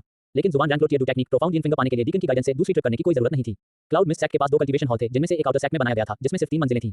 पहली मंजिल पर येलो रैंक लोटिया और इंटरमीडिएट कल्टीवेशन टेक्निक और डू टेक्निक थी। दूसरी मंजिल पर येलो रैंक हाइटिया और जुबान रैंक लोटिया कल्टीवेशन टेक्निक और डू टेक्निक थी। तीसरी मंजिल पर जुबान रैंक इंटरमीडिएट कल्टीवेशन टेक्निक और डू टेक्निक थी। दूसरा मुख्य कल्टीवेशन हॉल पहाड़ की चोटी पर बनाया गया था और इसमें 5 मंजिलें थीं। सिर्फ वही लोग अंदर जा सकते थे जिन्होंने योगदान दिया था। कहा जाता है कि इसमें हाई लेवल जुबान रैंक कल्टीवेशन टेक्निक और डू टेक्निक भी थी। जहां तक ऊंचे दर्जे की कल्टीवेशन टेक्निक और डू टेक्निक की बात है, ये कहना मुश्किल था कि क्लाउड मिस्ट सेक्ट के पास वे थे या नहीं। अगर थे तो वे सेक्ट के अंधेरे रास्ते। गहरी बर्फ की ताकत और गहरी yin उंगली पहले से ही सबसे ऊंचे लेवल की कल्टीवेशन टेक्निक और डू टेक्निक थी जो वह स्टेज पर आउटर सेक्ट कल्टीवेशन हॉल में पा सकता था। डीकन इस शिष्य ने चयन पूरा कर लिया है। आधे घंटे तक काम में बिजी रहने के बाद गुहान रजिस्टर करने के लिए 2 स्क्रॉल लेकर दरवाजे पर आया। आउटर सेक्ट कल्टीवेशन हॉल में कल्टीवेशन टेक्निक और do technique cloud mist sect के सैकड़ों सालों के जमावड़े का हिस्सा थे और नॉर्थ वेस्ट कॉन्टिनेंट में क्लाउड मिस्ट सेक्ट के पैर जमाने की नींव में से एक थे। कल्टीवेशन टेक्निक और डू टेक्निक को रिकॉर्ड करने के लिए इस्तेमाल किया गया मटेरियल एक खास स्पिरिट बांध से बनाया गया था जिसे पेरेंट और चाइल्ड बॉडी में बांटा गया था। पेरेंट बॉडी सिर्फ हथेली के साइज की थी और चाइल्ड बॉडी 10 मील के दायरे में फैल सकती थी। इस मटेरियल से कास्ट किए गए कल्टीवेशन टेक्निक स्क्रॉल के लिए जब तक पेरेंट बॉडी सेक्ट के ऑफरिंग हॉल में थी, ये चाइल्ड बॉडी को सेंसिंग एरिया से बाहर ले जाने से रोक सकता था। क्लाउड मिस्ट सेक्ट की कल्टीवेशन टेक्निक और डू टेक्निक के लिए मेन स्पिरिट बैम्बू को पहाड़ की चोटी पर लेगेसी हॉल में रखा गया था जो पूरी यूलैंड माउंटेन को कवर करता था। गहरी yin उंगली, गहरी बर्फ की ताकत। एल्डर ने रजिस्ट्रेशन पूरा किया, उनकी आंखों में हैरानी की झलक थी। गुहान ने जो कल्टीवेशन टेक्निक चुनी वह असल में उससे बेहतर थी जो उसने बताई थी, जिससे पता चलता है कि उसके पास जानकारी का अपना सोर्स था। इसके अलावा जुबान रैंक लोड की कल्टीवेशन टेक्निक और डू टेक्निक के लिए प्रोटेक्टिव एनर्जी शील्ड 2 स्टार दूसरे के लेवल तक पहुंच गई। गुहान इसे तोड़ सका, ये दिखाता है कि उसकी कॉम्बैट पावर भी बहुत अच्छी थी। आप नियम जानते हैं, कल्टीवेशन टेक्निक को यूलैंड माउंटेन की रेंज से बाहर नहीं ले जाया जा सकता, नहीं तो कड़ी सजा होगी। उन्हें 1 साल के अंदर वापस करना होगा और उन्हें खराब नहीं करना चाहिए। एल्डर ने स्क्रॉल गुहान को दे दिए। ये शिष्य इसे ध्यान में रखेगा। गुहान ने स्क्रॉल लिए और चला गया। एल्डर ने अपनी दाढ़ी सहलाई, उसकी आंखें उम्मीद से भरी थी। ये बच्चा पक्का तालाब में कुछ नहीं बनेगा। मेरा क्लाउड मिस्ट सेक्ट दूसरा प्रोडिजी पैदा कर सकता है। मुझे हैरानी है कि कौन सा एल्डर इतना लकी होगा जो उसे अपना शिष्य बनाएगा। गुहान ने स्क्रॉल लिए और तुरंत अपने नए घर लौट आया। इस घर की जिस बात ने उन्हें सबसे ज्यादा संतुष्ट किया वह ये थी कि इसमें एक छोटा सा सीक्रेट कमरा था। सीक्रेट चैम्बर में घुसकर वह बिना पकड़े जाने के डर के कल्टीवेट करने के लिए ब्लैक टॉर्टोइज मिस्टिक रेल में सुरक्षित रूप से जा सकता था। जुबान रैंक लोड की कल्टीवेशन टेक्निक, मुझे हैरानी है कि इसे प्रैक्टिस करने के बाद कैसा लगता है। 8 चैप्टर 8 मौका मौका या मौका। बहुत ज्यादा बर्फ की ताकत। गुहान ने स्क्रॉल खोला और पढ़ना शुरू किया। आमतौर पर जब तक कोई कल्टीवेशन टेक्निक एक जैसी होती है तो कोई बाद में ऊंचे लेवल वाली टेक्निक पर जा सकता है। बर्निंग टेक्निक के उलट, जिसे एक बार प्रैक्टिस करने के बाद बदला नहीं जा सकता, वह इसे मन की शांति के साथ कल्टीवेट कर सकता था। डूकी के पहले बदलाव में ज्यादा समय नहीं लगा, चाहे यह उसकी आत्मा में बदलाव की वजह से हो या उसकी नेचुरली हाई समझ की वजह से। गुहान ने सिर्फ 2 घंटे में दीक्षा पूरी कर ली और उसकी पूरी आत्मा में बदलाव आ गया। बर्फ विशेषता। गुहान ने अपना ध्यान लगाया और अंदर की ओर देखा। अपने शरीर में डूकी को अपने मेरिडियन से एक खास रास्ते पर जाते हुए महसूस किया और आखिर में अपने निचले डेंजियन में भवन में इकट्ठा हो गया। शुरू में बिना खासियत वाला दूध या सफेद डूकी अब नीले सफेद आइस एट्रिब्यूट डूकी में बदल गया था। गुहान के कंट्रोल में ये तेजी से बहने लगा और डूकी एक लट में बदल गया जो उसकी हथेली में एक पंच पॉइंट पर इकट्ठा हो गई। डूकी को बाहर से रिलीज करना आमतौर पर ग्रेड 2 मास्टर स्टेज पर पहुंचने पर ही मुमकिन होता है। भले ही गुहान एक लो लेवल जुबान क्लास टेक्निक की प्रैक्टिस कर रहा था, फिर भी उसके पास ये काबिलियत नहीं होनी चाहिए थी। फिर भी इस समय उसकी हथेली पर नीली रोशनी की एक परत उभरी जो ठंडी बर्फ की एक पतली परत में बदल गई जिससे हल्की ठंडक निकल रही थी। जेड स्पिरिट फ्लूक की वजह से यह हो पाया। पूरे शरीर के मेरिडियन को ठीक करने के बाद ये कई एक्यूपंक्चर पॉइंट खोल सकता था और गुहान ने अपने हाथों और पैरों के तलवों पर पॉइंट खोलने का फैसला किया था। अभी शुरुआती स्टेज पर ही और वोर्टेक्स की रोटेशन स्पीड पहले ही 3 गुना हो गई है। ये 2 गुना फैल गया है, फिर भी मुझे ऐसा नहीं लग रहा कि मैं आगे निकल पाऊंगा। गुहान गहरी बर्फ की ताकत से खुश था। एक कम लेवल की जुबान क्लास तकनीक निश्चित रूप से हुआन क्लास से बहुत आगे थी। एक कल्टीवेटर पर कल्टीवेशन टेक्निक का असर कई पहलुओं से होता है। पहला है डूक्यूई के लिए वोर्टेक्स की कैपेसिटी यानी एंड्योरेंस। दूसरा है डूक्यूई की क्वालिटी में अंतर। उसी जगह जब वही डू टेक्निक करते हैं तो अगर जुबान क्लास टेक्निक के लिए डूक्यूई का 10% चाहिए तो हुआन क्लास टेक्निक के लिए उसे कई गुना ज्यादा चाहिए होगा। तीसरा है साधना की स्पीड में बढ़ोतरी। डूलिंग स्टेज के पीक पर पहुंचने से पहले एक साधक का दुनियावी एनर्जी का एब्जॉर्प्शन टैलेंट पर निर्भर करता है, लेकिन एब्जॉर्प्शन के बाद कन्वर्जन रेट टेक्निक से प्रभावित होता है। यही कारण है कि हाई लेवल टेक्निक वाला एक औसत दर्जे का व्यक्ति एक जीनियस से ज्यादा तेजी से साधना कर सकता है। चौथा है कॉम्बैट बूस्ट। टेक्निक का लेवल जितना ज्यादा होगा डूक्यूई उतनी ही तेजी से काम करेगा और डू टेक्निक को उतनी ही तेजी से किया जा सकेगा। इनके अलावा और भी छोटे मोटे फैक्टर हैं। इन्हीं असर की वजह से फाइटिंग क्यूई कॉन्टिनेंट में हाई लेवल टेक्निक को बहुत महत्व दिया जाता है। कम से कम यह एक अच्छी शुरुआत है। गुहान ने अपना मन शांत किया और साधना जारी रखी। अपनी ताकत में साफ तौर पर सुधार का एहसास नशे जैसा था। शांत न बैठ पाना जैसी कोई चीज नहीं थी। बेशक ये टैलेंट से जुड़ा था। अगर कोई बेकार इंसान जो 1 साल में एक भी स्टार नहीं बढ़ा सकता कोशिश करे तो उसे यह जरूर बोरिंग और थकाऊ लगेगा। ये साधना सत्र 20 घंटे तक चला। जब गुहान को भूख लगी तो वह बाहर नहीं गया बल्कि उसने दूसरी श्रेणी की फास्टिंग पिल खा ली। हुआक्सिया का रहने वाला होने के नाते वह कुछ हद तक खाने का शौकीन था, लेकिन उसके हिसाब से फाइटिंग क्यूई कॉन्टिनेंट का खाना फास्टिंग पिल से भी कम आसान था। आज के मौकों को देखें। अपनी स्टोरेज रिंग में अभी भी 5 फास्टिंग पिल्स पड़ी होने के कारण गुहान ने अपनी अकेले में साधना जारी रखने का इरादा किया, लेकिन उससे पहले वह आज के मौकों को देखेगा। अगर कोई ऐसा मौका आता जिसके लिए बाहर जाना पड़ता तो वह तुरंत निकल जाता। मोयू को डू प्रैक्टिशनर में आपकी कामयाबी के बारे में पता चला और उसने मोकिंग और मोफैंग को आपसे दोस्ती करने को कहा। अगर आप मो फैमिली की अच्छी नियत मानते हैं तो वे ऊपर से आपके दोस्त की तरह काम करेंगे। अगर आपकी कोई कीमत है तो आपका इस्तेमाल करेंगे और अगर आपकी कोई कीमत नहीं है तो आपको धोखा देने का मौका ढूंढेंगे। अगर आप मो फैमिली की अच्छी नियत नहीं मानते हैं तो जब आप बाहर जाएंगे तो वे हमला करेंगे। आउटर सेक्ट कल्टीवेशन हॉल के डीकन झांग चुचेन 40 साल के लगते हैं, लेकिन असल में सिर्फ 30 साल के हैं। उनका अभी दिखना इसलिए है क्योंकि सालों पहले यूनलिंग के गोद लिए बेटे यूनकिंग के साथ को डिसाइपल रैंकिंग के लिए एक कंपटीशन हुआ था। मैच से पहले उनके किसी भरोसेमंद आदमी ने उन्हें धोखा दिया था, जिससे उनके डेंटिन में एक खास स्नैक पीपल क्लैन का जहर रह गया था। यह जहर ब्लडलाइन सील जैसा है। 7वीं क्लास से नीचे के आम केमिस्ट से आम तरीकों से नहीं पहचान सकते। इसे निकालने के लिए सिर्फ 4थी क्लास की क्लियर माइंड चाहिए, जिससे वह सालों के जमाव के बाद डूलिंग तक पहुंच सकें। मो फैमिली के साथ और भी बहुत कुछ है। गुहान की आंखों में जान लेने का इरादा चमक उठा। दूसरे शब्दों में, चाहे वह दोस्त बनना चाहे या न चाहे, मोयू और मोकिंग उसे मारना चाहते थे। लेकिन अगर वह दोस्त बनने को तैयार होता तो वे पहले उसका इस्तेमाल करते और सही समय आने पर उसे मार देते। ये तो बस एक्टिंग है। गुहान ने अपनी भावनाओं को दबा लिया। जब दिल की बात और बड़ी योजनाओं की बात आती थी तो उसके होशियार लोग सभी दुनियाओं के पूर्वज थे। जहां तक इस डीकन झांग का सवाल है, गुहान के दिमाग में झांग चुचेन का चेहरा आया। उन्हें उम्मीद नहीं थी कि यह डीकन 30 साल का नौजवान होगा। क्या स्नैक पीपल कबीले के जहर का असर लोगों पर बुरा होने जैसा था? मैं उससे दोस्ती कर सकता हूं। अगर वह सच में अच्छा इंसान है तो मैं सही समय पर उसका एहसान चुका सकता हूं। उपवास की गोली निकालकर निकलते हुए गुहान ने अपनी साधना जारी रखी। फास्टिंग पिल्स खाने का एक और फायदा यह था कि टॉयलेट जाने की जरूरत नहीं पड़ती थी। एक आइस एट्रिब्यूट डूक्यूई कल्टीवेटर के तौर पर वह अपनी टेक्निक चलाते समय अपने शरीर में जरूरी नमी पैदा कर सकता था। एक बार जब उसकी ताकत ग्रेड 2 मास्टर दायरे में पहुंच गई तो वह जो कुछ भी खाता था उसे पूरी तरह से रिफाइन कर सकता था। पलक झपकते ही 12 घंटे और बीत गए और आधी रात हो चुकी थी। एक विचार के साथ गुहान ने तुरंत आज के अवसरों का निरीक्षण किया। झांग चुचेन 26 साल की उम्र में 9 स्टार ग्रेड 2 मास्टर स्टेज पर पहुंच गए। 4 साल से उनकी साधना में जरा भी तरक्की नहीं हुई है। उन्होंने आउटर सेक्ट कल्टीवेशन हॉल का डीकन बनने की रिक्वेस्ट की, जिससे उनके गुरु यूनहे बहुत दुखी हुए, जो चुपके से उनके लिए कोई हल ढूंढ रहे थे। यूनलान सेक्ट की यंग सेक्ट मास्टर नालान यानरान पिलकिंग गुहे की शिष्या ल्यूलिंग के लगातार पीछा करने से परेशान है। वह चुपके से आउटर सेक्ट कल्टीवेशन हॉल के ट्रेनिंग रूम में साधना करने गई थी। आज उसे पकड़ लिया जाएगा क्योंकि वह बहुत देर से लौटी है। यूनहे गुहान ने अपनी आंखें खोली। उसकी काली पुतलियां हल्की चमक रही थी। यूनहे क्लाउड मिस्ट सेक्ट का एक एल्डर था और पनिशमेंट हॉल का हेड भी था। उसकी ताकत 7 में टॉप पर रहने वाले 7 स्टार डूवान जितनी थी। क्लाउड मिस्ट सेक्ट में सेक्ट मास्टर का ग्रुप था जो लगातार विकास, बड़ी ताकतों के साथ आपसी फायदे और पूरी लगन से खेती करने की वकालत करता था। ग्रेट एल्डर का गुट एल्डर काउंसिल के ज्यादातर लोगों के साथ हॉग गुट था जो जोरदार डेवलपमेंट की वकालत करता था और मानता था कि थोड़ी लूटपाट ठीक है। Punishment hall elder Yunhe neutral group के थे, लेकिन सेक्ट मास्टर यून के ज्यादा करीब थे, इसलिए ग्रेट एल्डर यून के साथ उनका रिश्ता एवरेज था। अगर मैं झांग चुचेन की मदद करता हूं तो मुझे यूनहे भी एक बैकर के रूप में मिल सकता है। गुहान ने मन ही मन सोचा। दूसरी जानकारी की बात करें तो इससे उसके दिल का शक दूर हो गया कि नालान यानरान ट्रेनिंग के लिए आउटर सेक्ट कल्टीवेशन हॉल क्यों आती थी और वह हमेशा जल्दी में क्यों रहती थी, देर से आती थी और देर से जाती थी। पता चला कि वह एक सिम से डर गई थी। आज नलन यानाराम की पोल खुलने वाली थी। अगर वह उसे याद दिलाने जाता तो इस प्रोसेस में वह उसका फेवर पा सकता था। नलन परिवार की सीधी लाइन की सबसे बड़ी बेटी और क्लाउड मिस सेक के यंग सेक मास्टर का फेवर पाना सच में एक मौका था। खेती करो, गुहान का दखल देने का बिल्कुल भी इरादा नहीं था। नलन यानाराम का पक्ष या जो भी था वह महत्वपूर्ण नहीं था। पलक झपकते ही 24 घंटे और बीत गए। नालन यानाराम को लियूलिंग ने आउटर सेक कल्टीवेशन हॉल में कल्टीवेशन करते समय खोजा था। वह बहुत बुरे मूड में है और उसने अपने परिवार के पास छिपने का फैसला किया है और सेक में वापस आने से पहले यूनियन के 10 दिन के ट्रिप से लौटने का इंतजार कर रही है। घोड़े के समय सुबह पौने 12 बजे वह जाने में लियूलिंग की दी हुई माइंड अवेकनिंग पिल फेंक देगी, जिसे कई फर्स्ट उड़ने वाले जादुई जानवर ढूंढकर खा लेंगे। यूलैंड माउंटेन के पीछे के पहाड़ों की तीसरी चोटी पर हर साल एक खास समय पर एक ही हवा पूरे इलाके को ढक लेती है। इस साल यह आज दोपहर बकरी के समय 1 पीएम से शुरू होगी और गायब होने से पहले आधे महीने तक रहेगी। यह आइस ये not dark attribute do QE technique और डू टेक्निक के साधकों को डबल बूस्ट देती है। ओह, गुहान ने अपनी आंखें खोली। लगता है मुझे आज बाहर जाना होगा। 9 चैप्टर 9 आपकी देखभाल की वजह से असाधारण समझ, मन को जगाने वाली गोली। गुहान की आंखें और भी चमकने लगी। यह एक थर्ड ग्रेड गोली थी। इसका असर यह था कि साधना की हालत में दुनिया की एनर्जी के प्रति सेंसिटिविटी बढ़ जाती थी और एनर्जी एब्जॉर्प्शन की स्पीड थोड़ी बढ़ जाती थी। 3 साल में लियूलिंग पिल किंग गुहे की देखरेख में चौथी क्लास का अल्केमिस्ट बन जाएगा, इसलिए यह कोई हैरानी की बात नहीं थी कि वह तीसरी क्लास की गोलियों को भी बेहतर बना सकता था। बात बस इतनी थी कि ऐसी गोली असल में नालन यानाराम ने बिना उसकी जानकारी के फेंक दी होगी। यंग सेक्ट लीडर के पास ऐसी गोलियों की कमी नहीं थी। उड़ने वाले जादुई जानवर को फायदा पहुंचाने के बजाय उसे फायदा पहुंचाना बेहतर था। लेकिन दूसरी जानकारी और भी ज्यादा हैरान करने वाली थी। Ice attribute do QE practitioners के लिए सही एक टाइम लिमिटेड स्पेशल लोकेशन और यह अभी भी क्लाउड मिस सेक की रेंज में है। मैं इसे मिस नहीं कर सकता। गुहान ने साधना बंद कर दी और अपनी स्टोरेज रिंग से जुबान rank tier 2 technique profound in finger के लिए साधना का तरीका रिकॉर्ड करने वाला स्क्रॉल निकाल लिया। उस चोटी पर जाने से पहले जहां गहरी इन हवा नीचे उतरी थी, वह पहले गहरी इन उंगली की साधना का तरीका याद करना चाहता था और बेहतर होगा कि एंट्री लेवल तक पहुंच जाए। गहरी इन फिंगर एक जुबान रैंक टियर 2 टेक्निक है जिसे do Wang expert old man जुबान ने बनाया है। जब इसे बहुत सफलता के लिए साधना की जाती है तो ये दूर से ही इंसानी खून और मेरिडियन को जमा सकती है। एक हाई लेवल डू प्रैक्टिशनर एक डू मास्टर की धुन को भेज सकता है और एक हाई लेवल डू मास्टर एक ग्रेड डू मास्टर के कवच पर असर डाल सकता है। अगर आइस डू क्यूई मिलाया जाए तो ये डू क्यूई के सर्कुलेशन पर असर डाल सकता है, जिससे एक पॉइंट सीलिंग और बॉडी फ्रीजिंग असर होता है। क्या डरावनी डू टेक्निक है? साधना विधि याद करने के बाद गुहान ने मन ही मना भरी। एक बार बड़ी सफलता पाने के बाद अगर इसे अच्छे से इस्तेमाल किया जाए तो ये डाउ टेक्निक उसे अपने लेवल से ऊपर के विरोधियों को गलत तरीकों से हराने में मदद कर सकती है। अगर इसे आइस डू क्यूई से मजबूत किया जाए तो ये सीधी टक्कर में भी विरोधी को जमा सकता है। इसके अलावा इस डू टेक्निक ने असल में अंडरहैंड स्ट्राइक के लिए कई इंसानी इक्विपमेंट्स को रिकॉर्ड किया। यह मेरे जैसे स्थिर व्यक्ति के लिए बहुत उपयुक्त है। गुहान ने इसे गंभीरता से पढ़ना शुरू किया। स्क्रॉल पर लिखे रिकॉर्ड को फॉलो करते हुए उसने अपने डू क्यू को खास रास्तों और तरीकों से फैलाने की कोशिश की और इसे हाथ की मोहरों से कोऑर्डिनेट किया। अगर किसी डाउ टेक्निक को बहुत अच्छी तरह से ट्रेन किया जा सके तो उसे करने के लिए हैंड सील का इस्तेमाल करने की जरूरत नहीं होगी। टकराना आउटर सेक्ट कल्टीवेशन हॉल के पास दो बड़ी चट्टानों के बीच बनी एक छोटी सी झोपड़ी के अंदर गुहान ने सीक्रेट कमरे के दरवाजे पर अपनी उंगली से 1 इंच गहरा निशान छोड़ा जो बर्फ की एक परत से ढका हुआ था। गहरी बर्फ की ताकत के एम्पावरमेंट के साथ गहरी इन फिंगर का असर उम्मीद से ज्यादा मजबूत था। क्या ऐसा हो सकता है? मैं जीनियस हूं। 3 घंटे की अकेले रिसर्च के बाद वह असल में जुबान रैंक टियर 2 टेक्निक के एंट्री लेवल फर्स्ट लेयर तक सफलतापूर्वक पहुंच गया था। अगर वह इन हवा के नीचे साधना करता तो शायद उसे छोटी सफलता तीसरी लेयर, प्रोफिशिएंसी 5वीं लेयर, बड़ी सफलता 7वीं लेयर, मास्टरी 9वीं लेयर और यहां तक कि परफेक्शन तक पहुंचने में ज्यादा समय नहीं लगता। अपना हाथ पीछे खींचते हुए गुहान ने दरवाजा खोला और बाहर चला गया और अपने मेरिट पॉइंट्स का इस्तेमाल कुछ गोलियां और रोजाना की जरूरत की चीजें खरीदने का फैसला किया। ये ध्यान देने वाली बात है कि एक मेरिट पॉइंट 10 सोने के सिक्कों के बराबर होता है। हालांकि मेरिट पॉइंट को सोने के सिक्कों से तो बदला जा सकता है, लेकिन सोने के सिक्कों को मेरिट पॉइंट से नहीं बदला जा सकता। इस ग्रुप में ऐसे लोग थे जो पैसे से मेरिट पॉइंट खरीदने में माहिर थे। एक मेरिट पॉइंट को 15 सोने के सिक्कों से बदला जा सकता था। दुर्भाग्य से गुहान ऐसे लोगों को नहीं जानता था, इसलिए वह अपने मेरिट पॉइंट्स को सीधे ही खर्च कर सकता था। लेकिन उसे कोई फर्क नहीं पड़ा। अपनी गहरी समझ और ब्लैक टॉर्टोइज मिस्टिक रेन के साथ उसे टीचर हायर करने या कल्टीवेशन हॉल जाने की जरूरत नहीं थी, इसलिए असल में उसे मेरिट पॉइंट्स की कोई जरूरत नहीं थी। मुझे पर्पल क्लाउड स्टेक और सेंट ट्रेजर आइस दो। अफेयर्स हॉल से 10 फास्टिंग पिल्स और कुछ रोजाना की जरूरत का सामान खरीदने के बाद Gohan outer sect disciple cafeteria में पहुंचे। यहाँ कोई भी टिया एक जादुई जानवर का मांस खरीद सकता था, जिसे सिर्फ आउटर सेक्ट के शिष्य ही खा सकते थे, और आध्यात्मिक चावल जिसका स्वाद बहुत अच्छा था और जिसमें थोड़ी वर्ल्ड एनर्जी थी। अरे क्या आप जूनियर ब्रदर गुहान हैं? जब एक शिष्य अपना खाना और चावल लाने का इंतजार कर रहा था तो आउटर सेक्ट शिष्य की यूनिफॉर्म पहने एक सादे से दिखने वाले युवक ने हैरानी से गुहान की तरफ देखा। तुम? गुहान ने हैरान होकर कहा। मेरा नाम मोफेंग है। उस जवान आदमी ने दोस्ताना मुस्कान दी। शायद आपने मेरे बारे में नहीं सुना होगा, मैं मोकिंग का कजिन हूँ। हालांकि उसने कहा कि वह कजिन है। मोफेंग और मोकिंग पहले से ही दूर के रिश्तेदार थे। वह एक ब्रांच वंश से था जिसे परिवार बढ़ाने के लिए दूसरे शहरों में भेजा गया था। अकेले में वे खुद को सबऑर्डिनेट्स कहते थे, जो गुलामों से थोड़े ही ज्यादा थे, हालांकि घर में पैदा हुए लोगों से थोड़े बेहतर थे। कुछ बात है सीनियर ब्रदर। मोकिंग का नाम सुनकर गुहान की नजर और एक्सप्रेशन में कोई बदलाव नहीं आया। मोफेंग ने चुपके से देखा, यह महसूस करते हुए कि वह मोकिंग के प्रति दुश्मनी भरा नहीं लग रहा था। उसने आगे कहा, मैंने सुना है कि मेरे कजिन ने तुम्हें प्रिपरेटरी डिसाइपल कॉम्पिटिशन से पहले चेतावनी दी थी कि तुम मत जीतना। ये पता चलने के बाद मैंने पहले ही उसकी बहुत बुराई की है। वह कबीले में लाड़ प्यार से बड़ा हुआ, इसलिए उसका स्वभाव थोड़ा जल्दबाज है, लेकिन वह बुरा इंसान नहीं है। जूनियर भाई को कृपया इसे दिल पर न लें। सीनियर ब्रदर बहुत ज्यादा चिंता करते हैं। गुहान के लहजे में कोई नाराजगी नहीं थी। मैंने कॉम्पिटिशन जीता और जूनियर ब्रदर मोकिंग ने कुछ नहीं किया। हम साथी शिष्य हैं, मैं इसे दिल पर नहीं लूंगा। ये सुनकर कि वह कितना सच्चा लग रहा था, मोफेंग की आंखों में नफरत की एक झलक आ गई।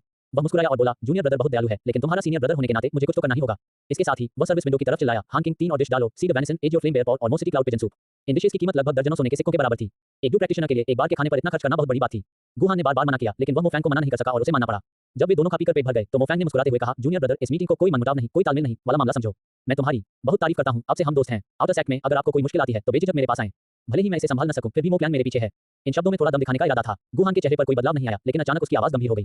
थैंक यू सीनियर ब्रदर, असल में मुझे कुछ पूछना है। मोफेंग, यह आदमी सच में खुद को बाहरी नहीं मानता, लेकिन उसे इस बात का डर नहीं था कि वह आदमी रिक्वेस्ट करेगा। उसे डर था कि वह रिक्वेस्ट नहीं करेगा। कुछ छोटी-छोटी मदद से इस जीनियस को कंट्रोल कर पाना बहुत अच्छा होगा। जूनियर ब्रदर बेझिझक बोलो। मोफेंग ने शांत और स्थिर रहने का नाटक किया। गुहान ने जवाब दिया, मैं मेरिट पॉइंट्स को सोने के सिक्कों से बदलना चाहता हूं। ओह, मोफेंग की आंखें चमक उठी। यह कोई समस्या नहीं थी, यह असल में उसके लिए पैसे भेजने जैसा था। मोकबीले के पास सोने के सिक्कों की कमी नहीं थी, लेकिन उनके पास मेरिट पॉइंट्स की कमी थी जो सीधे संप्रदाय के अंदर सर्कुलेट हो सकें। वह कीमत के अंतर से प्रॉफिट कमा सकता था। मैंने सुना है कि एक मेरिट पॉइंट्स को ज्यादा से ज्यादा 20 गोल्ड कॉइंस में बदला जा सकता है। गुहान की आवाज में भरोसे की झलक थी। सीनियर ब्रदर मोक्यांग से है, जिसका बहुत बड़ा बिजनेस है और पक्का उन्हें इनकी कमी नहीं होगी। प्लीज मेरी मदद करें। मोफेंग, एक मेरिट पॉइंट को 20 सोने के सिक्कों से बदलने की कीमत तभी तय होती थी जब पिल किंग गुहे की बनाई हुई ऊंची साधना तकनीकें या गोलियां संप्रदाय में आती थीं और लोगों को इसकी तुरंत जरूरत होती थी। अगर वह मान गया तो वह पूरी तरह से बेवकूफ होगा। लेकिन गुहान की भरोसे से भरी आंखों को देखकर वह एक पल के लिए भी मना नहीं कर सका। वह एक पल मोक्यांग के बारे में शेखी नहीं बघाड़ सकता था और अगले ही पल एक छोटी सी बात को भी नहीं संभाल सकता था। ये सोचकर कि गुहान अभी आउटर सेक्ट में शामिल हुआ शिष्य है और शायद एक्सचेंज करने के लिए ज्यादा मेरिट पॉइंट्स नहीं ला पाएगा, उसने सोचा कि सहमत होने से उसे ज्यादा नुकसान नहीं होगा। ये सोचकर मोफेंग तुरंत मान गए। कोई बात नहीं, आप कितने एक्सचेंज करना चाहते हैं? 1800, गुहान ने जवाब दिया। शुरू में उसने 1500 मेरिट पॉइंट जमा किए थे और 100 पॉइंट कल्टीवेशन हॉल में खर्च किए थे। लेकिन आउटर सेक्ट डिसाइपल बनने के बाद एक जीनियस के तौर पर उनका महीने का भत्ता 500 मेरिट पॉइंट्स था। वह इमरजेंसी के लिए 100 रुपए रख लेता था और बाकी को पैसे से बदल लेता था। तो ये केवल 1000 है। कितने? मोफेंग की पुतलियां सिकुड़ गईं और उसने अविश्वास का भाव दिखाया। यह आदमी उसका खून चूस लेगा। 10 चैप्टर 10 गोलियां लेना तेजी से तरक्की। धन्यवाद सीनियर भाई। 36,000 सोने के सिक्कों के बदले में गुहान ने प्यार से सलाम करके धन्यवाद दिया और फिर जाने का बहाना बनाया। 36,000 सोने के सिक्के ज्यादा नहीं थे। ये भूटान शहर जाकर एक फाउंडेशन एस्टेब्लिशमेंट एलिक्सिर पर बोली लगाने के लिए भी काफी नहीं था, जो दूसरे दर्जे की दवा की गोली के लेवल का था। लेकिन उनके हाथों में यह 1800 मेरिट पॉइंट से कहीं ज्यादा उपयोगी हो सकता है। अलविदा, अगर आपको किसी चीज की जरूरत हो तो कभी भी मुझसे मिल लेना। मोफैंग का दिल रो रहा था, लेकिन उसने ऊपर से विनम्र दिखावा बनाए रखा। अगर वह इन मेरिट पॉइंट्स को अपने कबीले के साथ बदलता तो उसे 5000 से ज्यादा सोने के सिक्के गंवाने पड़ते, जो कोई छोटी रकम नहीं है। जैसे ही गुहान की आकृति कोने से गायब हुई, उसके चेहरे का भाव तुरंत बदल गया और वह तुरंत अपना कमांड मेडल पकड़े हुए इन सेक्ट की ओर चल पड़ा। हालांकि मुझे ग्रेट एल्डर का सीधा शिष्य था, क्योंकि उसकी साधना एक स्टार डू मास्टर के लेवल की थी, इसलिए उसकी मुख्य एक्टिविटी का एरिया आमतौर पर इन सेक्ट था। सबसे बड़े युवा मास्टर मोफैंग ने मोयू को ढूंढा और ये देखकर कि मोकिंग भी वही है, तुरंत स्थिति की जानकारी दी। तो वह हमारे मोकबीले के प्रति दुश्मनी नहीं रखता। मोयू ने अपना चाय का कप उठाया। क्या ये नॉर्मल नहीं है? मोकिंग को हैरानी नहीं हुई और उसने मजाक उड़ाया। बड़े भाई, आप तो बड़े बुजुर्ग के सीधे शिष्य हैं और दादाजी डूलिंग एक्सपर्ट हैं। गुहान की नजर कम है और उसने मुझे सिर्फ इसलिए नजरअंदाज किया क्योंकि उसकी नजर प्रिपरेटरी डिसाइपल ग्रैंड कॉम्पिटिशन में पहले स्थान के इनाम पर थी, लेकिन उसके लिए हमसे नफरत करना नामुमकिन है। अगर मैं उसे पहले स्थान के इनाम से भी बेहतर कुछ देता तो वह पक्का कुत्ते की तरह अपनी पूंछ हिलाता। हो सकता है ऐसा ना हो, जीनियस लोगों में घमंड होता है। मोयू ने चाय का एक घूंट लिया, उसका चेहरा भी काफी सेटिस्फाइड था। लेकिन तुम सही हो, जब वह हमारे मोक्लैंग का सामना करेगा तो अगर हो सके तो वह हमें नाराज करने के बजाय अच्छे रिश्ते रखना पसंद करेगा। ऐसे में हम पहले उसके साथ दोस्त होने का नाटक करेंगे। हम उसे कुछ छोटे-मोटे एहसान दे सकते हैं और जब भी मौका मिलेगा उसका इस्तेमाल कर सकते हैं। अगर उसे नहीं पता कि उसके लिए क्या अच्छा है और भविष्य में वह हमारा दुश्मन बनने वाला है, तो हम पहले से ही मौका ढूंढ लेंगे। मोयू ने यह नहीं बताया कि उन्हें क्या करने का मौका मिलेगा, लेकिन मोकिंग और मोफैंग दोनों समझ गए। गुहान के प्रति उनका रवैया कुछ समय के लिए स्थिर हो गया था, तो फिर उसे कुछ और दिन जीने दो। मोकिंग ने मजाक उड़ाया, फिर बात बदल दी। वह सच में बहुत लकी है कि वह एक ही बार में डू प्रैक्टिशनर तक पहुंचने में कामयाब हो गया। बड़े भाई, क्या मेरा क्यूई गैदरिंग पाउडर अभी तक नहीं आया? हालांकि क्यूई गैदरिंग पाउडर का असर सिर्फ 9वें स्टेज के डू जेड क्यूई कल्टीवेटर को डू प्रैक्टिशनर बनने में मदद करने के लिए है। यह आखिर एक चौथी क्लास की गोली है और इसकी डिमांड बहुत ज्यादा है, लेकिन सप्लाई कम है। कबीले की शेड्यूलिंग में भी समय लगता है। थोड़ा और इंतजार करें, खुद से मेहनत से प्रैक्टिस करें और अपनी हालत ठीक करें। मोकिंग ने मुंह से तो सहमति जताई, लेकिन मन ही मन वह कुछ और ही सोच रहा था। इस बीच आउटर सेक्ट एरिया से प्रिपरेटरी डिसाइपल एरिया तक पहाड़ी रास्ते पर लियूलिंग ने फूलों का एक बड़ा गुलदस्ता पकड़े हुए नालान यानरान को रोका, जो दो नौकरानियों के साथ पहाड़ से नीचे जा रही थी। यानरान, तुम कहां जा रही हो? मैं अपने कबीले में वापस जा रहा हूं। मुझे अपने दादा और माता पिता को देखे हुए बहुत समय हो गया है। नालान यानरान के चेहरे पर एक विनम्र मुस्कान आ गई। क्या मैं आपके साथ चलूं? लियूलिंग ने तुरंत कहा। ये ठीक नहीं होगा। नालन यानरान की भौहें थोड़ी सी खुल गईं। लियूलिंग का दिल थोड़ा खुश हुआ और उसने हल्की मुस्कान के साथ कहा, सच में यह अभी के लिए सही नहीं है। मैं जल्दबाजी में था, उतने समय के लिए। नालान यानरान को लगा कि लियूलिंग ने कुछ गलत समझ लिया है, लेकिन ये देखते हुए कि वह गुहे का शिष्य और तीसरी क्लास का अल्केमिस्ट था, वह ज्यादा कुछ नहीं कह सकी। मुझे वापस जाने की जल्दी है। जैसे ही मेरे टीचर वापस आएंगे, मैं संप्रदाय में वापस आ जाऊंगा। क्या कुछ और है? नालान यानरान की मुस्कान और भी विनम्र हो गई। क्या मुझे अभी थर्ड ग्रेड अल्केमिस्ट के पद पर प्रमोट नहीं किया गया है? लियूलिंग ने फूल दिए। मैं हमेशा से तुम्हें एक गिफ्ट देना चाहता था। मैंने सुना है कि तुम्हारा पसंदीदा क्लाउड सॉन्फ्लावर है, इसलिए मैं ये गिफ्ट बहुत समय से तैयार कर रहा हूं। नालन यानरान, ये पहली बार था जब उसे ऐसी सिचुएशन का सामना करना पड़ा जहां किसी ने अपनी खुशी का मौका मनाया लेकिन गिफ्ट किसी और को दे दिया। धन्यवाद। नालन यानरान ने फूल ले लिए। ये तो बस फूलों का गुलदस्ता था, मना करने की कोई जरूरत नहीं थी। अगर वह कोई कीमती चीज होती तो वह उसे बिल्कुल नहीं ले सकती थी। कहीं ऐसा न हो कि दूसरी पार्टी गलत समझ ले। फूल सुंदर हैं, लेकिन इंसान उससे भी ज्यादा सुंदर है। लियूलिंग ने अपनी तारीफ छिपाने की कोई कोशिश नहीं की। नालन यानरान को पूरे शरीर में अजीब सा महसूस हुआ। उसे फिर से धन्यवाद देने के बाद उसने कहा, मुझे जल्दी है, मैं अब जा रही हूं। ठीक है, घर पहुंचने के बाद फूलों को फूलदान में जरूर रखना, लियूलिंग ने जोर देकर कहा और फिर अपनी बात खत्म कर दी। गुलदस्ता पकड़े हुए नालन यानरान अपनी दोनों नौकरानियों के साथ पहाड़ से नीचे उतरती रही। लियूलिंग वहीं खड़ा उसे देखता रहा जब तक वह नजर से ओझल नहीं हो गई। फिर चेहरे पर मुस्कान लिए पहाड़ की ओर मुड़ गया। जब उसे माइंड अवेकनिंग पिल का पता चलेगा तो यानरान जरूर खुश हो जाएगी। अफसोस है कि मुझे उसका हैरान एक्सप्रेशन देखने को नहीं मिलेगा। अगर मैंने ऐसा नहीं किया होता तो वह पक्का मुझसे गोली नहीं लेती। मैं बहुत चालाक हूं। लियूलिंग बहुत अच्छे मूड में ऊपर चला गया और थोड़ी ही देर में वह एक आउटर सेक्ट डिसाइपल के पास से गुजरा जो पहाड़ से नीचे जा रहा था। वे बिना कुछ बोले एक दूसरे को देखते रहे, दोनों एक दूसरे को बेकार अजनबी समझते रहे। नहीं, गुहान के दिल में वह लियूलिंग को धन देने वाले लड़के की तरह मानता था। मुझे क्लाउड सॉन्फ्लावर्स पसंद हैं, लेकिन मुझे क्लाउड सॉन्फूल पसंद हैं जो हवा और बारिश में आजादी से उगते हैं, भले ही वे हवा के साथ मुरझाकर बह जाएं। ये बादल के गीत के फूल नहीं है जिन्हें तोड़कर पैक करके लोगों की तारीफ के लिए फूलदान में रखा जाता है और जिनकी किस्मत किसी और के हाथों में होती है। पहाड़ से नीचे जाते रास्ते के एक कोने पर नालन यानरान का चेहरा बहुत नाराज था और फिर उसने गुलदस्ता फेंक दिया। दोनों नौकरानियों ने एक दूसरे को देखा, लेकिन कुछ भी कहने की हिम्मत नहीं हुई। अगर लियूलिंग उसकी चापलूसी करने की कोशिश कर रहा था तो आज वह पक्का चुप गया था। जब से उन्हें पता चला कि उनकी सगाई हो गई है, तब से उनकी युवा मालकिन को सबसे ज्यादा किस्मत और आजादी की चिंता थी। चल दर पहाड़ से नीचे उतरते समय नालन यानरान का चेहरा ठंडा था। उनके ग्रुप के जाने के थोड़ी देर बाद गुहान की मूर्ति पास में दिखाई दी। मौका मिलते ही उसे एक खड़ी ढलान पर एक छोटे पेड़ के सामने क्लाउड सॉन्फ्लावर्स का एक गुलदस्ता दिखा। वह तुरंत उसे लेने के लिए आगे बढ़ा और गुलदस्ते के बीच से एक ज़ैड की बोतल निकाली। असल में वे 3 हैं, वे 1 महीने तक चलेंगे। ज़ैड की बोतल खोलकर देखते हुए गुहान ने मन ही मन सोचा कि अल्केमिस्ट सच में अमीर और दबंग होते हैं। ज़ैड बोतल को ब्लैक टॉर्टोइज मिस्टिक रेल में रखकर उसने लापरवाही से क्लाउड सॉन्फ्लावर्स को और भी दूर फेंक दिया, फिर दिशा बदलकर यूलैंड माउंटेन के पीछे थर्पी की ओर चला गया। लगभग 4 घंटे तक अलग-अलग पहाड़ी रास्तों से गुजरने के बाद वह आखिरकार अपनी मंजिल पर पहुंच गया। इस समय इस चोटी के पास मौसम बदलना शुरू हो गया था, लेकिन मौके में बताई गई इन हवा अभी शुरू नहीं हुई थी। गुहान को कोई जल्दी नहीं थी। एक विचार के साथ वह ब्लैक टॉर्टोइज मिस्टिक रेल में गया और एक साधारण बिस्तर, प्रार्थना चटाई, डेस्क वगैरह लगाना शुरू कर दिया। वह खेती करने के लिए बाहर जाता और जब उसे आराम की जरूरत होती तो सीक्रेट जगह में चला जाता जिससे पूरी सुरक्षा मिलती। समय ऐसे उड़ गया जैसे कोई सफेद घोड़ा दरार से गुजरता है। गुहान को खेती करने के लिए तीसरी चोटी पर आए हुए 10 दिन हो गए। गुहान ने कंफर्म किया कि उसकी समझ सच में बहुत मजबूत थी। यिनबिन इल्यूजन की मदद से उसने पहले ही गहरी बर्फ की ताकत को ग्रेट सक्सेस स्टेज तक बढ़ा लिया था। ज़ेड स्पिरिट फ्रूट की बची हुई दवा वाली ताकत को पूरी तरह से सोख लेने के बाद वह पहले ही 2 स्टार डू प्रैक्टिशनर तक पहुंच गया था और 3 स्टार की बॉटलनेक तक पहुंच गया था। अगर वह माइंड अवेकनिंग पिल ले लेता तो असर और भी अच्छा होता, लेकिन गुहान को ऐसा करने की कोई जल्दी नहीं थी। गुहान पहाड़ की चोटी पर एक चट्टान के सामने खड़ा हुआ और उसने प्रोफाउंड इन फिंगर का प्रदर्शन किया। आइस डू क्यूई के सहारे उसकी उंगली स्टील की तरह सख्त हो गई थी और पहाड़ के शरीर में ऐसे घुस रही थी जैसे टोफू में छेद कर रही हो। जब उसने अपनी उंगली हटाई तो चट्टान में एक छेद दिखाई दिया जिसकी सतह बर्फ की परत से ढकी हुई थी। गहरी इन उंगली को भी महान सफलता के चरण तक विकसित किया गया है। गुहान ने संतुष्ट भाव दिखाया। एक विचार के साथ वह अपनी सांस को एडजस्ट करने और आज का मौका देखने के लिए ब्लैक टॉर्टोइज मिस्टिक रेल में लौट आया। हम 11 चैप्टर 11 स्नाइप और क्लैम फाइट आंख के बदले आंख सुबह के चौथे घंटे में यूलैंड माउंटेन के पीछे पहाड़ों के चौथे माउंटेन इलाके में एक तीसरी क्लास की दवा वाली जड़ी बूटी मून शैडो ग्रास पकने वाली है। मून शैडो ग्रास कई तीसरी क्लास की गोलियों के लिए एक मुख्य चीज है और कई चौथी क्लास की दवा वाली जड़ी बूटियों के लिए एक सप्लीमेंट्री चीज है। इसका इस्तेमाल कुछ 5वीं क्लास की गोलियों को रिफाइन करने में भी किया जाता है। इसे सीधे लेने से चांदनी में प्रैक्टिस करने पर 3 दिनों तक स्वर्ग और पृथ्वी की एनर्जी के प्रति साधक की सेंसिटिविटी बढ़ सकती है। सुबह के 5वें घंटे में एक late stage rank 2 magic beast howling moon wolf और एक mid stage rank 2 magic beast earth savage bear दोनों मून शैडो ग्रास के लिए लड़ते हुए बुरी तरह घायल हो जाएंगे और आधे घंटे बाद मर जाएंगे। उनकी लाशें 15 मिनट बाद एक late stage rank 1 magic beast Yunlan eagle का खाना बन जाएंगी और मून शैडो ग्रास को भी यूनलान ईगल खा जाएगा। गुहान के लिए इस तरह की अचानक मिलने वाली जानकारी कोई नई बात नहीं थी। पिछले 10 दिनों में उन्हें मिली हर अचानक मुलाकात की भविष्यवाणी इसी तरह की थी। ब्लैक टॉर्टोइज मिस्टिक रेल में उसने पहले ही 10 तरह की काफी दुर्लभ रैंक 1 की औषधीय जड़ी बूटियां और कुदरती खजाने, 7 तरह की रैंक 2 की औषधीय जड़ी बूटियां, 7 रैंक 1 मॉन्स्टर कोर और एक रैंक 2 हवा वाला मॉन्स्टर कोर ट्रांसप्लांट कर दिया था। ऐसा शायद इसलिए था क्योंकि वह तीसरे पहाड़ की चोटी पर खेती कर रहा था और उसका यूलैंड पहाड़ के मुख्य इलाके को जल्द छोड़ने का कोई प्लान नहीं था, इसलिए मौके उसी इलाके तक सीमित थे जिससे मुलाकातों में एक जैसा बना गया। अगर वह संप्रदाय में होता तो लोगों, गोलियों या साधना के तरीकों से जुड़ी भविष्यवाणियां मिलने की संभावना ज्यादा होती। इससे उन्हें लगा कि ज़ुबानबुशेल बहुत बुद्धिमान है। आज उसने स्पिरिट हर्ट या मैजिक बीस्ट कॉर्प्स और मॉन्स्टर कोर इकट्ठा करने के लिए भी खुद को तैयार कर लिया था। लेकिन उसने यह उम्मीद नहीं की थी कि यह थर्ड ग्रेड मून शैडो घास होगी और साथ ही 2 रैंक 2 मैजिक बीस्ट की लाशों को इकट्ठा करने का मौका भी मिलेगा। खेती जारी रखो। थोड़ी देर के लिए हैरानी के बाद गुहान ने खुद को फिर से साधना में लगा दिया। जब तक चांद अंधेरा नहीं हो गया और बाहर हवा तेज नहीं हो गई, तब तक उसने अपनी आंखें नहीं खोली, काले कपड़े नहीं पहने और पहाड़ से नीचे उतरना शुरू नहीं किया उस जगह की ओर जो उस अचानक हुई मुलाकात से पता चली थी। अगर मुझे मौका मिले तो मुझे एक मूवमेंट डाउ टेक्निक या एक लाइटनेस डाउ टेक्निक ढूंढनी होगी। यात्रा करते समय गुहान को अपनी अभी की कमी का एहसास हुआ। स्पीड एक कमी थी। क्लाउड मिस्ट सेक्ट के सीधे शिष्यों के पास हमेशा हवा वाली फाइटिंग क्यू ही होती थी। इसलिए हालांकि क्लाउड मिस्ट सेक्ट ने जियामा एम्पायर के सभी टैलेंटेड शिष्यों को भर्ती किया, लेकिन वे हवा वाली फाइटिंग क्यू कल्टीवेटर को पालने में सबसे अच्छे थे। सेक्ट का कल्टीवेशन माहौल, इसकी ज्यादातर डू टेक्निक और इसके रिसोर्स सभी हवा वाली खूबी की तरफ झुके हुए थे। स्पीड हमेशा से मिस्टी क्लाउड सेक्ट के शिष्यों के लिए फायदेमंद रही है। तुलनात्मक रूप से कहें तो वह नुकसान में रहेगा। गर्जन। सोच में डूबे हुए गुहान बताई गई जगह से 30 मीटर दूर पहुंच गया। दूर से उसने 3 मीटर से ज्यादा लंबा एक बुरा भालू देखा जो एक छोटी पहाड़ी जैसा दिख रहा था और उसके सामने एक भेड़िया था जिसका चांदी जैसा फर चांदनी में एक अजीब चमक के साथ चमक रहा था।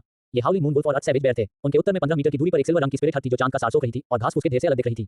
लोकेशन सही होने की पुष्टि करते हुए गुहान का दिमाग घूम गया और वह ब्लैक टॉर्टोइज मिस्टिक रेल में वापस आ गया। इस दौरान उसकी ताकत बढ़ रही थी और उसकी सोल पावर में भी थोड़ा सुधार हुआ था। सीक्रेट जगह की लंबाई, चौड़ाई और ऊंचाई लगभग 4 मीटर हो गई थी। ब्लैक टॉर्टोइज मिस्टिक रेल के अंदर रहते हुए वह बाहर 4 मीटर के दायरे में स्थिति को साफ-साफ समझ सकता था। कुछ दिव्य ज्ञान के बाहरी रिलीज जैसा जो सिर्फ डूलिंग के पास हो सकता है। लेकिन डूलिंग किसी भी पल अपने आसपास की चीजों को देख सकता था, जबकि वह ऐसा सिर्फ सीक्रेट दुनिया के अंदर अपनी समझ पर फोकस करके ही कर सकता था। फिर भी यह एक सुखद सरप्राइज के लिए काफी था क्योंकि इसे जंगल में बचने और छिपकर रहने की उनकी क्षमता बहुत बढ़ गई। लड़ाई खत्म हो गई है। गुहान, जो खेती में पालथी मारकर बैठा था, ने अपनी भौहें सिकोड़ी। उसे लगा कि बाहर से आ रहा शोर कम हो गया है। ज़ुबानबुशेल स्वर्ग के राज जान सकता था और मौकों का पहले से पता लगा सकता था। फाइटिंग क्यू कॉन्टिनेंट पर घंटों का हिसाब रखना तो आसान बात थी। गुहान ने इसे वेरीफाई किया और पाया कि यह ठीक वही समय था जो इंटेलिजेंस में बताया गया था जब हाउलिंग मून वुल्फ और अर्थ सैवेज बेयर एक दूसरे को घायल कर देंगे और उनकी मौत में आधा घंटा बाकी था। अगर वे मरे नहीं हैं तो भी उनमें काउंटर अटैक करने की क्षमता हो सकती है। एक रैंक 2 मैजिक बीस्ट एक ह्यूमन डाउ मास्टर के बराबर है। एक हाउलिंग मून वुल्फ एक 7 स्टार से 9 स्टार डाउ मास्टर के बराबर है और एक अर्थ सैवेज बेयर एक 4 स्टार से 6 स्टार डाउ मास्टर के बराबर है। मैं इंतजार करता रहूंगा। गुहान बहुत सब्र वाला था। बाहर निकलने से पहले वह आधे घंटे तक ब्लैक टॉर्टोइज मिस्टिक रेल में चुपचाप इंतजार करता रहा। 15 मिनट में लेट स्टेज रैंक एक मैजिक बीस्ट यूनलान ईगल दिखाई देगा। उसे बस उससे पहले चीजों को सुलझाना था। चांदनी रात जैसी घास के पास पहुंचकर गुहान की भौहें थोड़ी सिकुड़ गईं। पास ही एक बड़े गड्ढे में हाउलिंग मून वुल्फ और अर्थ सैवेज बेयर की बुरी मौत हो गई थी। खूनी सीन थोड़ा अजीब था। उसकी गर्दन पर काट लिया गया था और बहुत खून बह गया था। ये साफ तौर पर एक जानलेवा घाव था। पहले वाले का सिर फट गया था और उसका पैर टूट गया था, शायद किसी जबरदस्त जवाबी हमले की वजह से। गहरी यीन उंगली मून शैडो घास को चुनने और उसे ब्लैक टॉर्टोइज मिस्टिक रेल में स्टोर करने के बाद गुहान हाउलिंग मून वुल्फ और अर्थ सैवेज बेयर के बीच चला गया। सबसे पहले उसने अपनी उंगली से अर्थ सैवेज बेयर के सिर में छेद किया। ठंडी एनर्जी ने जिस मांस की परत को छुआ उसे जमा दिया जिससे उसकी उंगली पर खून का दाग नहीं लगा। थोड़ी हलचल के बाद उसे कुछ कठोर महसूस हुआ। इस अर्थ सैवेज बेयर में एक मॉन्स्टर कोर था जो रैंक 2 अर्थ एट्रीब्यूट वाला मॉन्स्टर कोर था। आपको कामयाबी मिले। मॉन्स्टर कोर को निकालकर गुहान ने आसानी से अर्थ सैवेज बेयर की लाश को भी ब्लैक टॉर्टोइज मिस्टिक रेल में स्टोर कर दिया। वह अगले कुछ दिनों में अपने खाने को बेहतर बना सकता है और भालू के पंजे का स्वाद चख सकता है। इसके बाद गुहान ने वही तरीका अपनाया और हाउलिंग मून वुल्फ के अंदर भी एक मॉन्स्टर कोर पाया। एक rank 2 wind attribute monster core. इसे काफी अच्छी फसल माना जा सकता है। अर्थ सैवेज बेयर के गॉलब्लैडर को रैंक 2 मेडिसिनल इंग्रेडिएंट के तौर पर बेचा जा सकता है और उसके फर और मीट को भी बेचा जा सकता है। हाउलिंग मून वुल्फ का फर बाजार में बहुत कीमती था और उसके पंजों और दांतों का इस्तेमाल फाइटिंग क्यू लाने वाले हथियार बनाने के लिए किया जा सकता था। अपनी सारी कमाई साथ लेकर गुहान जिस रास्ते से आया था उसी रास्ते से तीसरी चोटी की तरफ लौट गया। अंधेरी हवा में खेती की स्पीड और भी तेज हो गई थी और उसे इससे बहुत मजा आ रहा था। जैसे ही वह चौथे पहाड़ के नीचे पहुंचा, अचानक उसके पीछे हवा में किसी चीज के टूटने की आवाज आई। स्पीड बहुत तेज थी। गुहान को बस खतरे का एहसास हुआ। उसके बाल खड़े हो गए, उसका खून जम गया और उसके पास रिएक्ट करने का समय नहीं था। उस जरूरी पल में उसके डेंटियन में क्यूई साइक्लोन गहरी बर्फ की ताकत के रास्ते के हिसाब से तेजी से घुमा और एक सोच के साथ वह ब्लैक टॉर्टोइज मिस्टिक रेल में घुस गया। फ्यू, खतरा टल गया और गुहान अपने दिल की धड़कन सुन सकता था। उसके दिल में जान से मारने का ख्याल आया और उसने तुरंत अपनी आंखें बंद कर ली ताकि बाहर के हालात को समझने पर ध्यान दे सके। पवन नेदर स्नैक। जिस जगह पर वह अंदर जाने से पहले था, वहां गुहान ने लगभग 3 मीटर लंबा, कलाई जितना मोटा, सींग जैसे कानों वाला एक हरा जहरीला सांप देखा जो हवा को पकड़ रहा था। ये विंड नेदर स्नैक था जो यूलैंड माउंटेन के पास काफी आम था। यह एक हवा वाला मैजिक बीस्ट था जो अपनी छिपने की क्षमता और बहुत तेज स्पीड के लिए जाना जाता था। इसकी अपनी लड़ने की ताकत ज्यादा नहीं थी, लेकिन ये घात लगाने में माहिर था। कुछ मिस्टिक क्लाउड सेक्ट के शिष्य जो ट्रेनिंग के लिए पीछे के पहाड़ों पर आते थे, वे अक्सर उनसे हैरान रह जाते थे। लेट स्टेज रैंक एक 7 स्टार से 9 स्टार डू प्रैक्टिशनर के बराबर। गुहान ने अपनी आंखें सिकोड़ ली। उसका मारने का इरादा और भी मजबूत हो गया। रैंक एक मैजिक बीस्ट में ज्यादा इंटेलिजेंस नहीं थी। अगर वह उससे ज्यादा ताकतवर भी होता तो भी वह उससे निपट सकता था। थोड़ी देर सोचने के बाद उसने अपने दिमाग का इस्तेमाल करके अर्थ सैवेज बेयर की अभी भी गर्म लाश को बाहर फेंक दिया। धम्म, भारी लाश जमीन पर आ गिरी। हिस, विंड नेदर स्नैक चौंक गया और जल्दी से एक तरफ हट गया। उसकी सीधी पुतलियां चौंकनी थी। अर्थ सैवेज बेयर की लाश को अचानक देखकर उसकी आंखों में उलझन की झलक दिखी। जिस इंसान पर वह हमला कर रहा था वह अचानक गायब हो गया और यह rank 2 magic beast earth savage bear अचानक प्रकट हो गया। असल में क्या हो रहा था? विंड नेदर स्नैक का छोटा सा दिमाग बहुत तेजी से काम कर रहा था, लेकिन जब उसकी फड़कती जीभ ने अर्थ सैवेज बेयर के शरीर पर खून की गंध पकड़ी तो उसकी सीमित समझ इच्छा में डूब गई। जैसे ही वह अर्थ सैवेज बेयर को काटने के लिए अपना मुंह खोलने से खुद को रोक नहीं पाया, गुहान की आकृति अचानक प्रकट हुई और उसने ठंडी ऊर्जा वाली उंगली से वार किया। मरना। 12 chapter 12 3 star warrior 4th order opportunity switch. तेज हवा की आवाज गूंज उठी। गुहान ने तेजी, बेरहमी और सटीकता से हमला किया। सांप पर वार करने के लिए 7 इंच के निशान पर वार करना जरूरी है। ये 7 इंच सिर्फ से 7 इंच की दूरी को नहीं बल्कि एक अनुपात को दिखाता है। आम सांपों की तरह विंड नेदर स्नैक का दिल 7 इंच के निशान पर होता है। अनुपात के हिसाब से सांप का दिल का हिस्सा सिर्फ से 60 से 90 सेंटीमीटर के बीच होता है। यही जानलेवा कमजोरी है। ब्लैक टॉर्टोइज मिस्टिक रेल के अंदर गुहान ने पहले ही विंड नेदर स्नैक के 7 इंच के निशान को पकड़ लिया था। जैसे ही उसने मांस में काटा, उसने पीछे से वार किया। विंड नेदर स्नैक को रिएक्ट करने का बिल्कुल भी समय नहीं मिला, इससे पहले कि उसके दिल में एक सख्त उंगली घुस गई जिससे एक डरावनी और आ रही थी। पुची, दिल छिद जाने से विंड नेदर स्नैक की ताकत तुरंत खत्म हो गई और उसका शरीर ढीला पड़ गया। गुहान ने अपनी सावधानी नहीं छोड़ी। अपने हाथ के एक इशारे से उसने विंड नेदर स्नैक और अर्थ सैवेज बेयर दोनों को अपनी स्टोरेज रिंग में स्टोर कर लिया। ये सब खत्म करने के बाद उसने गहरी सांस ली और तीसरी चोटी की ओर दौड़ता रहा। इस बीच चौथी चोटी पर उस जगह के ठीक ऊपर जहां चांद जैसी घास उग रही थी, एक मूर्ति की चीख गूंजी। इसके तुरंत बाद आसमान से एक बहुत बड़ी आकृति उतरी और उस जगह पर उतरी जहां चांद की छाया वाली घास उगती थी। यह एक झांग से ज्यादा लंबा था। इसके पंखों का फैलाव 2 झांग से ज्यादा था और इसका पूरा शरीर नीले पंखों से ढका हुआ था। यह एक मैजिक बीस्ट था जो यूलैंड माउंटेन का खास था। यह एक तरह का उड़ने वाला मैजिक बीस्ट था जो लड़ाई में स्पेशलाइज्ड नहीं था। इसे यूलैंड ईगल कहा जाता था। ब्रीडिंग में मुश्किलों के कारण उनकी संख्या बहुत ज्यादा नहीं थी और इस प्रजाति का क्लाउड मिस्ट सेक्ट के साथ बहुत अच्छा रिश्ता था। सिर्फ क्लाउड मिस्ट सेक्ट के सीधे वंशज ही कम उम्र से एक यूलैंड ईगल को उड़ने वाले मैजिक बीस्ट माउंट के तौर पर पाल सकते हैं। यहां तक कि यंग सेक्ट लीडर नाला न्यानारान जैसा कोई भी व्यक्ति पहले यूलैंड ईगल पालने के काबिल नहीं था। आओ, जिस जगह पर चांद की छाया वाली घास उगती थी वह जगह खाली पाकर यूलैंड ईगल ने गुस्से में एक ऐसी चीख मारी जो पूरे पहाड़ों में गूंज गई। काफी देर बाद यूलैंड ईगल पास की खो में गया। उसकी तेज नजर लड़ाई के निशान और खून पर थी। अर्थ सैवेज बेयर और हाउलिंग मून वुल्फ के फर को इसने बहुत ध्यान से खोजा और याद कर लिया। भविष्य में अगर इसका सामना इन 2 तरह के मैजिक बीस्ट से हुआ तो यह उन्हें देखते ही मार डालेगा। चिड़चिड़ा यूनान ईगल हवा में उड़ गया और कुछ ही देर में यूनान माउंटेन की चोटी पर उतर गया। रात में पहरा देने वाले एक शिष्य ने शोरगुल सुना और जम्हाई लेते हुए आया। उसकी नजर यूनान ईगल के पैर से जुड़ी एक मैसेज ट्यूब पर पड़ी। हम ट्यूब से खास बांस की मैसेज स्लिप निकालने पर जब पता चला कि उस पर सेक्ट लीडर के खास पैटर्न खुदे हुए हैं, तो रात में पहरा देने वाले शिष्य का दिमाग तुरंत साफ हो गया। मैसेज स्लिप को दोनों हाथों से पकड़कर वह बड़े हॉल के एक तरफ गया और उसे खास साफ झरने के पानी के एक कुंड में रख दिया। अगले ही पल झरने के पास एक लकड़ी की पट्टिका पर शब्दों की एक पंक्ति दिखाई दी, नालान यानरान। इससे पता चला कि यह जेड स्लिप यून ने यूनान ईगल के जरिए नालान यानरान के लिए भेजी थी। यंग सेक्ट लीडर 10 दिन पहले नालन परिवार के पास लौटा था, उसे पहुंचाने के लिए किसी का इंतजाम करना होगा। रात में पहरा देने वाले शिष्य ने मैसेज स्लिप उठाई और ट्रांसमिशन हॉल में ड्यूटी पर मौजूद इन सेक्ट डीकन यून चांग को मामले की रिपोर्ट करने के लिए ढूंढा। सेक्ट लीडर का यंग सेक्ट लीडर के लिए लेटर। यून चांग ने मैसेज स्लिप ली, उसका टोन थोड़ा गंभीर था। जाओ कैरन को यहाँ बुलाओ, ये शिष्य आज्ञा मानता है। थोड़ी देर में क्लाउड मिस्ट सेक्ट इन सेक्ट की ड्रेस पहने एक आदमी ट्रांसमिशन हॉल में आया और यून चांग को झुककर प्रणाम किया। नमस्ते डीकन, हम खुद नालन परिवार के पास जाओ और यह चीज यंग सेक्ट लीडर को दे दो। यून चांग ने मैसेज स्लिप दी। हाँ, कैरन ने मैसेज स्लिप ली। क्या डीकन के पास कोई और निर्देश है? नहीं, जितनी जल्दी हो सके करो। यून चांग ने हाथ हिलाया। कैरन ने सिर झुकाया और वापस चला गया, लेकिन वह नलन परिवार के पास नहीं गया। इसके बजाय वह कोर शिष्यों के लिए कोर एरिया में चला गया। इन सेक्ट डिसाइपल कैरन सीनियर ब्रदर लियू लिंग से मिलने का अनुरोध करते हैं। कैरन एक सुंदर लैंडस्केप वाले छोटे आंगन के सामने पहुंचे। क्या बात है? लियू लिंग की आवाज आंगन के अंदर से आई। कैरन ने जवाब दिया, मुझे सेक्ट से ऑर्डर मिला है कि सेक्ट लीडर की message slip young sect leader तक पहुंचा दूं। आंगन में घर का दरवाजा खोला गया और लियू लिंग बाहर निकला। उसकी आंखें डरावनी चमक से भरी थीं। क्या ये सच है? इस बीच गुहान पहले ही तीसरी चोटी की चोटी पर लौट आया था और तुरंत ब्लैक टॉर्टोइज मिस्टिक रेल में घुस गया। यिन हवा की वजह से बाहरी दुनिया की एनर्जी यिन कोर की तरफ झुकी हुई थी और इसे सीक्रेट दुनिया निकलकर स्टोर कर रही थी। दिल बर्फ की तरह साफ हो, छह इंद्रियां पूरी तरह शांत हो, एकता बनाए रखने के लिए खुद को भूल जाएं। गुहान ने कुशलता से गहरी बर्फ की ताकत को फैलाया। डू प्रैक्टिशनर साइक्लोन तेजी से घुमा, जिससे डू की एक खास रास्ते से मेरिडियन से गुजरने लगा, जिससे दुनिया की आइस एट्रिब्यूट एनर्जी के प्रति शरीर की सेंसिटिविटी बढ़ गई और उसने इसे तेजी से निगल लिया और रिफाइन कर दिया। इस बार गुहान पहले से ज्यादा फोकस था। उसे लग रहा था जैसे साइक्लोन किसी तरह के बॉटलनेक पर है। एक बार, दो बार, तीन बार, जैसे वह लगातार गहरी बर्फ की ताकत को फैला रहा था। आखिरकार डू की एक निश्चित मात्रा निकलने के बाद साइक्लोन अचानक थोड़ा बढ़ गया। 3 स्टार डूजे हो गया। गुहान ने साफ हवा की सांस छोड़ी, जिसमें एक नेचुरल ठंडक थी। उन्होंने शुरू में अंदाजा लगाया था कि यह कदम उठाने में और 5 दिन लगेंगे और यह इन हवा से होने वाले एनवायरमेंटल फायदों के बावजूद था। एक बार खास सीजन बीत जाने के बाद वह स्पीड बनाए नहीं रखी जा सकेगी और उसे दूसरे मौकों की जरूरत होगी। उसे उम्मीद नहीं थी कि विंड नेदर स्नैक के चुपके से हमले का सामना करने और जिंदगी मौत के संकट का सामना करने के बाद भी वह तय समय से पहले कामयाबी हासिल कर पाएगा। भेष में आशीर्वाद। गुहान ने अपनी साधना रोक दी और काले कछुए के खोल को देखने के लिए तैयार हो गया। काले कछुए के खोल को देखना एक मेडिटेशन का तरीका था जिसे उसने खुद ही बनाया था। आत्मा को ठीक करने पर इसका असर सीधे सोने से बेहतर था और यह सोल पावर को भी बढ़ा सकता था। मिट्टी जमा करने से पहाड़ बनता है, रेत जमा करने से शिवालय बनता है। जब तक वह डटा रहा, पुराने साधकों की आत्मा की गुप्त तकनीकों के बिना भी उसका आत्मा क्षेत्र, स्वर्ग क्षेत्र या सम्राट क्षेत्र तक पहुंचने में समर्थ नहीं हो सकता था। आधी रात बीत चुकी है। गुहान का इरादा आज पहले ही पल अपना मौका पाने का था। कल उसने थोड़ी किस्मत बनाई थी, शायद आज वह अपनी किस्मत को जारी रख सके। यूनान ईगल यून का लिखा एक लेटर लेकर लौटा है, जो उसने नालान यानरान को लिखा था। लेटर में लिखा है, तुम्हारे टीचर 7 दिनों में फ्रंटलाइन बैटलफील्ड से लौटेंगे। उस समय मैं डू टेक्निक में तुम्हारी मास्टरी को देखूंगा। अगर मैं सेटिस्फाइड हुआ तो इनाम दिया जाएगा। यह इनाम टियर 4 का नेचुरल खजाना आइस टॉर्च स्नोपल है। आइस टॉर्च स्नोपल को सीधे पहनने से साधना के दौरान मन शांत और सुकून भरा रह सकता है। इसे सीधे निगलने से टियर 4 से नीचे के सभी टॉक्सिन से इम्यूनिटी मिलती है और टियर 4 और उससे ऊपर के टॉक्सिन से भी बचाव होता है। अगर कोई आइस एट्रिब्यूट वाला कल्टीवेटर इसे निगल लेता है तो उनके आइस डू क्यूई में टॉर्क का जहर मिल सकता है और ग्रेट डू मास्टर दायरे से नीचे के कल्टीवेटर को छत तक अपनी साधना का लेवल बढ़ा सकते हैं। क्लाउड मिस्ट सेक्ट इन सेक्ट डिसाइपल कैरन एक जासूस है जिसे गोल्डन गुड सेक्ट ने सालों पहले भेजा था। अपने भेष पर भरोसा करके वह सफलतापूर्वक ट्रांसमिशन हॉल में शामिल हो गया और समय समय पर क्लाउड मिस्ट सेक्ट में इकट्ठा की गई खुफिया जानकारी गोल्डन गुड सेक्ट को वापस भेजता है। इस बार वह यून की मैसेज स्लिप नालान यानरान तक पहुंचाने के लिए जिम्मेदार है। ये जानते हुए कि लियू लिंग नालान यानरान का सिम है, वह इस मामले का इस्तेमाल करके उसे फायदा उठाने जाता है। क्लाउड मिस्ट सेक्ट के लोगों से जुड़ी जानकारी लंबे समय से न मिलने के कारण गुहान ने खुफिया जानकारी के दोनों हिस्सों को बहुत ध्यान से पढ़ा। जब उसने आइस टॉर्च स्नोपल के बारे में जानकारी देखी तो उसके दिल में इच्छा की लहर दौड़ गई। अगर यह चीज उसे दे दी जाए तो इसका असर ज्यादा हो सकता है। दुर्भाग्य से ये यून की ओर से उसके प्रिय शिष्य को दिया गया उपहार था। हालांकि दूसरे मौके ने उन्हें आइस टॉर्च स्नोपल पाने की उम्मीद की एक किरण दी। एक जासूस और वह ट्रांसमिशन हॉल में भी शामिल हो गया, एक ऐसी जगह जहां से अक्सर जानकारी मिल सकती है। इस बार वह डिलीवरी के मौके का इस्तेमाल पिल्किंग के शिष्य लियू लिंग से दोस्ती करने के लिए करना चाहता है। वह नालान यानरान के भी करीब आ सकता है। अगर मैं ये जानकारी सीधे यून को बताऊं। गुहान को लगा कि अगर उसने क्लाउड मिस्ट सेक्ट के लिए इतनी बड़ी सेवा की है तो आइस टॉर्च स्नोपल मानना निश्चित रूप से ज्यादा नहीं होगा। लेकिन सिर्फ एक आउटर सेक्ट डिसाइपल के तौर पर यून को देखना काफी मुश्किल होगा। हालांकि जीनियस लोगों को हमेशा प्रिविलेज मिलते हैं, या शायद उतना मुश्किल नहीं है। लेकिन अगर उसने यून को देखा तो वह ये नहीं बता सका कि उसे कैसे पता चला कि कैरन को कोई प्रॉब्लम है। लगता है मुझे कैरन पर नजर रखने, खुफिया जानकारी इकट्ठा करने और सही तरीके से उसका पर्दाफाश करने के लिए सेक्ट में वापस जाना होगा। चैप्टर 13 मौत का रास्ता। दोहुआन का मौका, लेकिन जल्दी करने की कोई जरूरत नहीं है। गुहान ने हाथ की मुहरें बनाई और साधना की अवस्था में प्रवेश किया, साथ ही अपना पूरा ध्यान काले कछुए के खोल पर केंद्रित किया। यून 7 दिनों में क्लाउड मिस्ट सेक्ट में वापस आ जाएगा। उसे अभी कैरन पर नजर रखने के लिए यूलैंड माउंटेन पर वापस जाने की जरूरत नहीं थी। एक बार जब इन हवा 5 दिनों में गायब हो जाएगी तो यहाँ याद करने के लिए कुछ भी नहीं बचेगा और तब लौटने में बहुत देर नहीं होगी।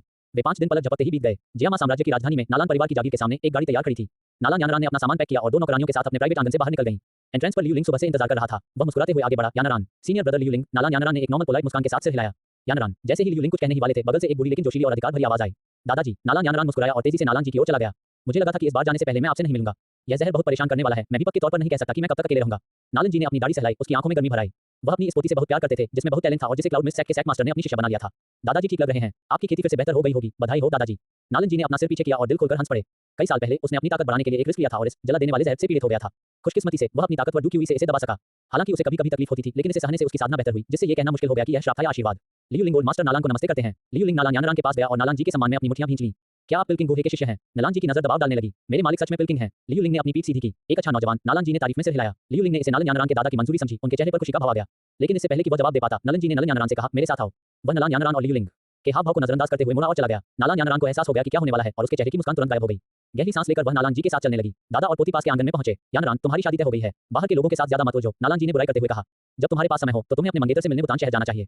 दादाजी। नालान यानरान के सीने में आग तुरंत भड़क गई। उसने सीधे नालान जी की तरफ देखा और कहा, जब मुझे पहली बार इस शादी के बारे में पता चला था तब मैंने तुमसे कहा था मैं इसे नहीं पहचानती। मेरी जिंदगी का फैसला मुझे खुद करना चाहिए, न कि बड़ों के वादे की वजह से किसी अनजान आदमी से बांध देना चाहिए। इसके अलावा अब मैं यूनान सेक्ट का यंग सेक्ट मास्टर हूं। तुम मुझ पर दबाव डालने के लिए क्लाउड मिस्ट सेट का इस्तेमाल करते हो। नालन जी का गुस्सा भड़क गया और उसने ठंडे स्वर में कहा, तुम कितने काबिल हो?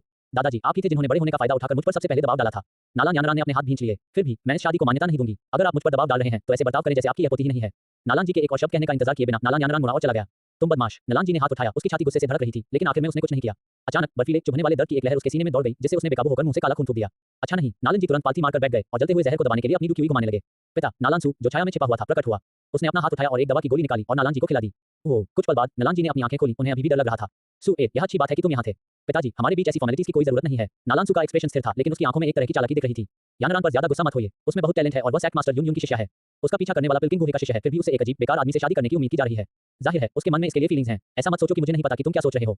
नालान जी ने नालान सू को घूरा। मैं तुम्हें बताती हूँ, अगर उस समय ज़ियाओ लिन नहीं होता तो मैं इस जहर से बहुत पहले मर गई होती और आज जिंदा नहीं होती। अब जब ज़ियाओ फैमिली ने मना कर दिया है, अगर हमारी नालान फैमिली सगाई तोड़ देती है तो जियामा एम्पायर के लोग हमारे बारे में क्या सोचेंगे? ईमानदारी के बिना आदमी खड़ा नहीं रह सकता। यह मामला बिल्कुल नहीं बदला जा सकता। नलन सू ने अपना मुंह खोला, लेकिन आखिरकार उसे मनाने की कोशिश छोड़ दी। वह जानता था कि उसके पिता का स्वभाव बहुत ही खराब है। आगे बहस करने से गुस्से से एक और टॉक्सिक फ्लेयर अप हो सकता है। उन्हें उम्मीद थी कि यानरान इसे हल करने का अपना तरीका निकाल लेगी। क्लाउड मिस्ट सिर्फ खड़े होकर नहीं देखेगा। इस बीच तीसरी चोटी के समिट एरिया में गहरी yin उंगली गुहान ने एक पत्थर की ओर इशारा किया, लेकिन एक इंच दूर ही रुक गया। दरार, उसकी उंगली से बर्फीली एनर्जी का एक झोंका निकला जो पत्थर पर गिरा और उसे तुरंत जमा दिया। पत्थर पीछे की ओर उड़ा, एक थोड़ी बड़ी चट्टान से टकराया और उसके टुकड़े टुकड़े हो गए। इस दौरान गुहान ने प्रोफाउंड आई स्ट्रेंथ और प्रोफाउंड yin फिंगर दोनों में अपनी काबिलियत को मास्टरी लेवल तक सफलतापूर्वक पहुंचा दिया था। उनकी 3 स्टार डूजे कल्टीवेशन पूरी तरह से स्टेबल हो गई थी और थोड़ी और बढ़ोतरी हुई थी। चोटी पर yin हवा 3 दिन पहले कमजोर पड़ने लगी थी और अब लगभग गायब हो गई थी। उसके दायरे में आगे बढ़ने की रफ्तार काफी धीमी हो गई थी, जिससे उसे अपनी पहली माइंड अवेकनिंग पिल लेनी पड़ी। अब यहाँ रुकने का कोई मतलब नहीं है, अब वापस जाने का समय आ गया है। गुहान ने अपनी उंगली हटा ली और थोड़ी देर सांस को कंट्रोल करने के बाद यूनलैंड माउंटेन पर लौटने के लिए तैयार हो गया। लेकिन उससे पहले उन्होंने तीसरी चोटी पर आखिरी बार मौके देखने का फैसला किया। पिछले कुछ दिनों में उसे सिर्फ कुछ रैंक 2 स्पिरिट हार्ट्स या रैंक 1 मैजिक बीस्ट्स मिले थे। फायदा कुछ न मिलने से तो बेहतर ही था, लेकिन मुश्किल से ही मिला। नालन यानरान आज शाम के समय यूनलैंड माउंटेन पर लौटने के लिए निकलती है। लियू लिंग पूरे समय उसके साथ रहता है। नालन जी को अलविदा कहते समय उसे याद दिलाया जाता है कि वह ज़ियाओ यांग के साथ अपनी शादी को न भूले और उसे बताया जाता है कि जब उसके पास समय हो तो वह भूटान शहर में अपने मंगेतर से मिलने जाए। इससे सगाई को सुझाने के लिए क्लाउड मिस्ट सेट की शक्ति का इस्तेमाल करने का उसका इरादा और मजबूत हो जाता है। क्या उसने सगाई तोड़ने का फैसला कर लिया है? गुहान ने अनजाने में भौहें चढ़ाईं। अगर यह पड़ोस के किसी भगवान राजा के साथ हो रहा होता तो यह मौत का रास्ता होता। क्लाउड मिस्ट सेट के एक शिष्य के तौर पर जिसे उनसे फायदा हुआ था, उसे अभी तक ये समझ नहीं आया था कि इस मामले में सही तरीके से दखल कैसे दिया जाए। पहले अपनी ताकत बढ़ाने पर ध्यान देना बेहतर है। गुहान ने अपना ध्यान दूसरे मौके पर लगाया। तीसरी चोटी के 100 झांग ऊंचाई वाले लेवल पर एक गुफा है जिसमें एक गर्म पानी का झरना है। झरने के नीचे 100 साल पुराना ज़ेड एम्ब्रियो है। कई दिनों तक इन हवाओं से प्रभावित होकर यह आज चूहे के समय 100 साल पुराने ठंडे ज़ेड में बदल जाएगा। तब से गर्म पानी का झरना एक ठंडा झरना बन जाएगा, जो इन एट्रिब्यूट और आइस एट्रिब्यूट डू की प्रैक्टिस करने वालों के लिए बहुत सही है। गुफा के 2 दरवाजे हैं, एक चट्टान पर और दूसरा खुले गर्म पानी के झरने के नीचे, जिससे गुजरने के लिए गोता लगाना पड़ता है। 100 साल का ठंडा ज़ेड जब आइस एट्रिब्यूट और yin एट्रिब्यूट वाले प्रैक्टिस करने वाले इसे पहनते हैं तो ये दूसरे के लिए साधना की स्पीड 30%, डू मास्टर के लिए 20% और ग्रेड डू मास्टर के लिए 10% बढ़ा देता है। अगर कोई चूहे के पहले पहर में दूसरे ठंडे झरने से तैरकर बाहर निकलता है तो उसे डू वांग की कृपा मिल सकती है। 100 साल ठंडा ज़ेड के वास्तव में ऐसा था जैसे किसी ने उसे तकिया दिया हो जब वह नींद में हो। इस आइटम के साथ इससे कोई फर्क नहीं पड़ेगा कि yin हवा कभी वापस नहीं आई और असल में डू वांग का फेवर पाने का एक मौका था। लेकिन क्लाउड मिस्ट सेट में मैं किस डू वांग का फेवर पा सकता था? यून यून, यह उसे नहीं होना चाहिए। 14 चैप्टर 14 यून यून से पहली मुलाकात। ऐसा एहसान, यून शान, एक रहस्यमयी और अनजान डू वांग। गुहान को लगा कि यह यून यून नहीं होना चाहिए। 5 दिन पहले दिए गए मौके के निर्देशों में साफ-साफ लिखा था कि यून यून ने नालान यानरान को जो लेटर दिया था उसमें 7 दिनों में संप्रदाय में लौटने की बात कही गई थी। समय मेल नहीं खा रहा था, लेकिन पहले से यह जानने की जरूरत नहीं थी कि दूसरी पार्टी कौन है, क्योंकि मौका यह था कि चूहे के सुबह सवा घंटे में ठंडे झरने के दूसरे छोर से तैरकर बाहर निकलने पर डू वांग का फेवर मिल जाएगा, इसलिए उसे बस वैसा ही करना था। खुद को संभालते हुए गुहान ने मौके के हिसाब से पानी के अंदर का जरूरी रास्ता ढूंढने का फैसला किया। अपनी तलवार निकालकर वह पहाड़ से नीचे उतरा और आधे घंटे बाद एक चट्टान के पास जंगल में पहुंचा। इस जंगल के दूसरे छोर पर एक बहुत बड़ी चट्टान थी और चट्टान के सामने असल में एक छिपा हुआ खुला गर्म पानी का झरना था। अपने आसपास का एहसास करने के लिए ब्लैक टॉर्टोइज मिस्टिक रेल में घुसते हुए गुहान ने पाया कि यह हॉट स्प्रिंग पूल गहरा नहीं था, बल्कि अपने सबसे गहरे पॉइंट पर सिर्फ एक झांक था। छप छप अपना बाहरी चोगा उतारकर और उसे अपनी स्टोरेज रिंग में रखकर गुहान सीक्रेट जगह से निकल गया और गर्म पानी के झरने में सिर के बल कूद गया। थोड़ी खोजबीन के बाद उसे पूल के नीचे चट्टान की दीवार पर पानी के नीचे एक रास्ता मिला जिसमें एक ही समय में 2 लोग तैर सकते थे। मैं एक्शन लेने से पहले गर्म ज़ेड के ठंडे ज़ेड में बदलने का इंतजार करूंगा। गुहान को आगे बढ़ने की कोई जल्दी नहीं थी, इसके बजाय वह गर्म पानी के झरने से बाहर आया और थोड़ी देर पानी में भीगने और फिर खेती करने का प्लान बनाया। हम गर्म पानी के झरने में अपनी गहरी बर्फ की ताकत को घुमाते हुए गुहान ने पाया कि उसके शरीर में डुबकी हुई बहुत धीरे-धीरे चल रही थी और स्वर्ग और पृथ्वी से ली गई एनर्जी को रिफाइन करने की स्पीड भी कम थी। अगर उसकी पिछली साधना इसी स्पीड से होती तो उसे डर था कि वह 3 से 5 साल की कड़ी मेहनत के बाद भी डू मास्टर लेवल तक पहुंचने का सपना भी नहीं देख पाता। हालांकि धीमा होने के बावजूद किसी तरह के दबाव में आइस एट्रिब्यूट डू की हुई और भी बेहतर हो गया। धीमेपन के अपने फायदे थे। गुहान ने मौके का फायदा उठाया और अपनी डू की हुई को शुद्ध करने के लिए साधना की अवस्था में चला गया। खेती में डूबे रहने से समय हमेशा तेजी से बीतता था। पलक झपकते ही चमकता हुआ चांद आसमान में ऊपर लटक गया। गुहान, जो समय का ध्यान रख रहा था, उसने अपना हैंड सील हटाया और गर्म पानी के झरने में कूद गया और नीचे के रास्ते तक पहुंच गया। लयबद्ध सांस लेते हुए वह रास्ते में कूद गया। इस रास्ते की दूरी गुहान की उम्मीद से ज्यादा थी। वह लगभग 10 झांक तैर चुका था और अभी भी अंत नहीं देख पाया था। सांस लेना मुश्किल हो गया। जैसे ही वह सांस लेने के लिए ब्लैक टॉर्टोइज मिस्टिक रेल में लौटने के बारे में सोच रहा था, उसे अचानक आगे से घनी ठंडी हवा का झोंका आता हुआ महसूस हुआ। साफ है, 100 साल पुराना ज़ेड एम्ब्रियो इसी समय बना था, जो 100 साल पुराने ठंडे ज़ेड के टुकड़े में बदल गया।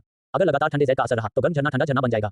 हल्का सा दबाव तुरंत गायब हो गया और गुहान को लगा कि उसका हड्डी खुल गया है। उसके पूरे शरीर के सेल्स बहुत ज्यादा एक्टिव हो गए हैं। उसकी तैरने की स्पीड फिर से बढ़ गई। कुछ सांस लेने के बाद उसने झरने के एकदम काले तल में एक हल्की नीली रोशनी देखी, जो असल में बहुत ज्यादा ठंडी हवा का सोर्स थी। इकट्ठा करना। गुहान ठंडे ज़ेड तक पहुंचा और उसे लेकर ब्लैक टॉर्टोइज मिस्टिक रेल में लौट आया। कुछ गहरी सांसें लेने के बाद उसने अपना ध्यान 100 साल पुराने ठंडे ज़ेड पर केंद्रित किया। ऊपर से देखने पर यह बर्फ के एक अंडाकार टुकड़े जैसा दिखता था। छूने पर यह बहुत ठंडा लगा, लेकिन उसे यह बहुत आरामदायक लगा। पालती मारकर बैठे हुए उन्होंने ठंडे ज़ेड को अपनी गोद में रखा और खेती करने की कोशिश के लिए एक मोहर बनाई। माइंड अवेकनिंग पिल की दवाई की शक्ति के असर से स्वर्ग और पृथ्वी की एनर्जी के बारे में उनकी असली समझ और भी तेज हो गई थी। ठंडे ज़ेड के अंदर की ठंड वाली एनर्जी लगातार बाहर निकल रही थी और उसके शरीर में गहरी बर्फ की ताकत का सर्कुलेशन अचानक तेज हो गया। यह ऐसा था जैसे वह अपनी पिछली जिंदगी का कोई गेम खेल रहा हो जो पहले बहुत लैग कर रहा था। अचानक उसका एक्सेलरेटर ऑन हो गया। इससे उसे आराम से कराहने का मन हुआ और कुछ देर के लिए वह नशे में हो गया। उसी समय यूनलैंड माउंटेन के ठीक पीछे पहाड़ों के ऊपर एक हरे रंग की आकृति तेजी से दिखाई दी। जैसे ही वह यूनलैंड माउंटेन के पास पहुंचने वाला था, उस आकृति ने अचानक दिशा बदली और पीछे के पहाड़ों की तीसरी चोटी की ओर उड़ते हुए एक चट्टान पर बनी गुफा के सामने पहुंच गई। एक हवा का झोंका आया और उसी समय बादलों से चमकता हुआ चांद निकल आया। चांद की रोशनी हरी आकृति पर पड़ रही थी, जिससे उसका रूप रोशन हो रहा था। उसके कर्वी शरीर पर एक सिंपल ड्रेस लिपटी हुई थी। उसकी बर्फ जैसी सफेद स्किन चांदनी में चमक रही थी। उसके लंबे बाल एक शानदार फीनिक्स हेयर ऑर्नामेंट में बंधे थे, जिसकी कुछ लंटें हवा में लहरा रही थी। उसका नेचर बहुत ही ग्रेसफुल और नेक था। उसके खूबसूरत चेहरे पर शांत और सुकून भरा भाव था और उसकी आंखें पानी की तरह कोमल थी, फिर भी पहाड़ी झरने की तरह साफ थी जो लोगों के दिलों के आर-पार देख सकती थी। उसके पीछे डुकी हुई से निकले हुए नकली पंख थे जो उसमें एक अलौकिक सुंदरता का एहसास दे रहे थे। वह एक तितली परी की तरह थी जो चांदनी में शान से नाच रही थी। यह महिला ठीक वही थी जिसके बारे में गुहान ने सोचा था कि आज रात उसका आना नामुमकिन है। क्लाउड मिस्ट सेक्ट की मौजूदा सेक्ट लीडर, जियामा एम्पायर की टॉप रैंक वाली महिला डू हुआंग एक्सपर्ट युन युन।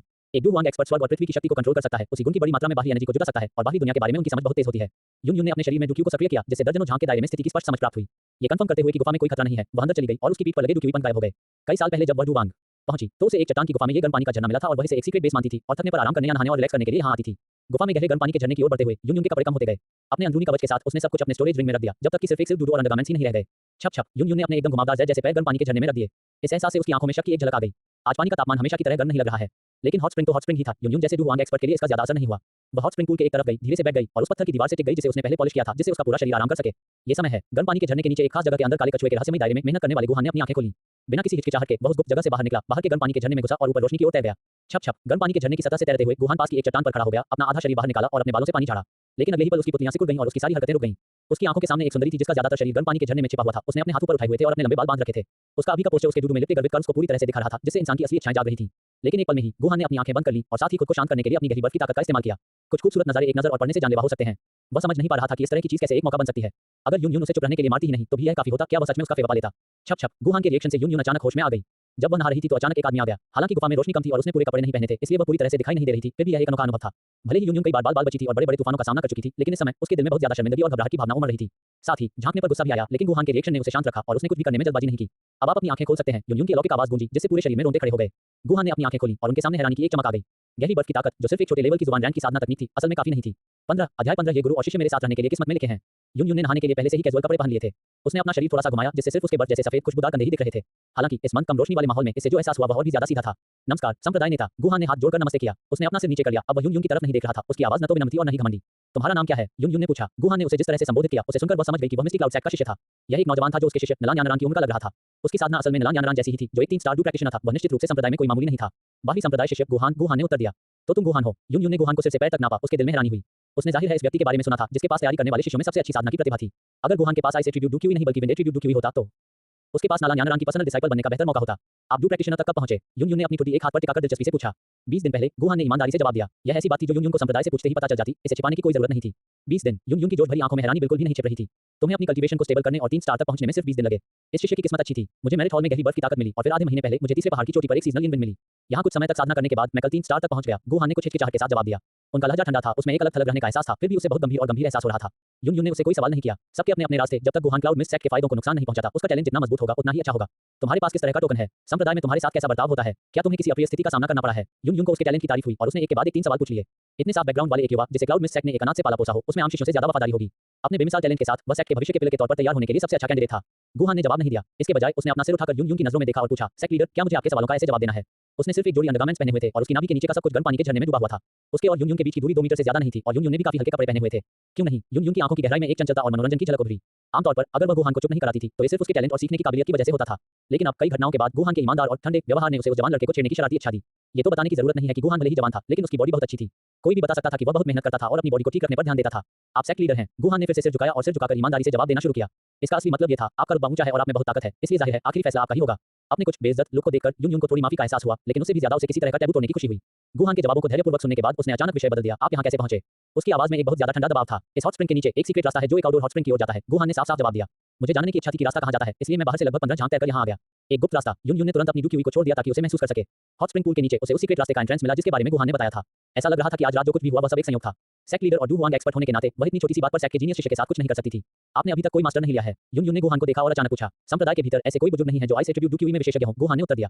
फिर भी आप अभी भी एक गुरु ले सकते हैं। एक पर्सनल शिष्य का ट्रीटमेंट बेहतर होता है और आपके पास एक डू हुआंग होगा जो पर्सनली आपकी साधना को गाइड करेगा। युन युन ने गुहान के लिए एनालाइज किया। साफ तौर पर बहुत से गुरु शिष्य के रिश्ते के जरिए संप्रदाय से बांधना चाहता था। थोड़ी हिचकिचाहट के बाद गुहान ने जवाब दिया, मैं संप्रदाय के बुजुर्गों के बारे में ज्यादा नहीं जानता और मुझे नहीं पता कि कौन सा मेरे लिए उपयुक्त होगा।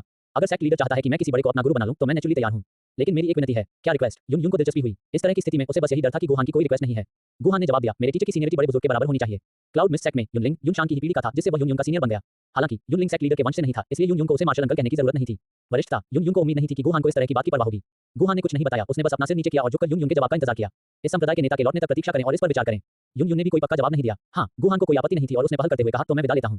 युन युन ने सहमति में हल्का सा सिर हिलाया। गुहान ने गहरी सांस ली, गर्म पानी के झरने में कूदा और नीचे की ओर तैरने लगा। उसे गायब होते देख और पीछे सिर्फ लहरें छोड़ते हुए युन युन के दिल में एक अजीब सी भावना उठी। इसके अलावा एक अजीब सी भावना भी थी जिसे बताया नहीं जा सकता। स्विश, युन युन उठी और गर्म पानी के झरने से बाहर निकल गई। कुदरती एनर्जी सीधे ठंडी हवा में बदल गई और उसका शरीर सूखने लगा। अचानक एक ब्रोकेट का चोगा निकला जिसने उसके सुंदर शरीर को ढक दिया और सिर्फ उसकी हंस जैसी गोरी गर्दन दिख रही थी। डुकी बाहर निकली और हरे पंखों में बदल गई। गुफा के बाहर पहुंचते ही उसका रूप चमक उठा, फिर वह तेजी से चट्टान पर चढ़ गई। कुछ ही देर में वह जंगल के बीच में एक बड़ी चट्टान पर पहुंच गई। नीचे देखते ही उसे तुरंत वह आउटडोर हॉट स्प्रिंग पूल दिखाई दिया जिसके बारे में गुहान ने बताया था। थोड़ी देर बाद एक व्यक्ति गर्म पानी के झरने से बाहर आया और धीरे-धीरे किनारे की ओर चला गया। जैसा कि पता चला वह हुआंग युन युन था। क्या मैंने उसका अनुग्रह प्राप्त कर लिया है? गुहान ने मन में शक के साथ सोचा। उसी समय उसने अपने शरीर को सुखाने के लिए अपने स्टोरेज रिंग से एक तौलिया लिया, फिर अपने आउटर सैक डिसाइपल के कपड़े पहने और पहाड़ के नीचे की ओर चल दिया। जैसे ही वह नजर से ओझल हुआ, युन युन हवा में उड़ गया और हरी रोशनी की एक लकीर में बदल गया जो युनलैंड माउंटेन की ओर बढ़ी। दर्जनों सांसों के बाद वह पहाड़ की चोटी पर अपने यानी संप्रदाय के नेता के आंगन में पहुंची। आज देर हो गई है, मैं कल यानारान से मिलूंगा। चांद को देखते हुए युन युन आंगन में चली गई और अपने बेडरूम में बिस्तर पर वापस आ गई। लेकिन बैठने के बाद उसे थोड़ी देर सोने में मुश्किल हुई। गुहान का जवान लेकिन बहुत हैंडसम और थोड़ा क्यूट सा चेहरा समय समय पर उसके दिमाग में घूम रहा था। क्या गलत है मेरे साथ? दूसरी तरफ गुहान ने क्लाउड मिस्ट सैक के पहाड़ी गेट में घुसने के लिए अपने टोकन का इस्तेमाल किया। वह बाहरी सैक में अपने छोटे से आंगन तक वापस गया, सीक्रेट रूम में गया और अपनी कल्टीवेशन जारी रखी। सबसे पहले एक छोटा लक्ष्य तय करें, युन युन से आगे निकल जाएं। किसी और के सामने सिर झुकाने का यह एहसास बहुत बुरा था, लेकिन उससे पहले आइए आज का मौका देख लें। क्या ये गुरु और शिष्य की जोड़ी मेरे भाग्य में लिखी है? 16 चैप्टर 16 नालान यानारान। मैं यहाँ पहले था। सुबह 8:45 बजे कोर डिसाइपल युन लियू आपको युन युन से मिलने के लिए सैक मास्टर के महल के पिछले हॉल में ले जाएंगी। बहुत मिन्नतें करने के बाद नालान यानारान ने युन युन को बुतान शहर में जियाओ फैमिली के पास जाने और सगाई तोड़ने के लिए राजी कर लिया।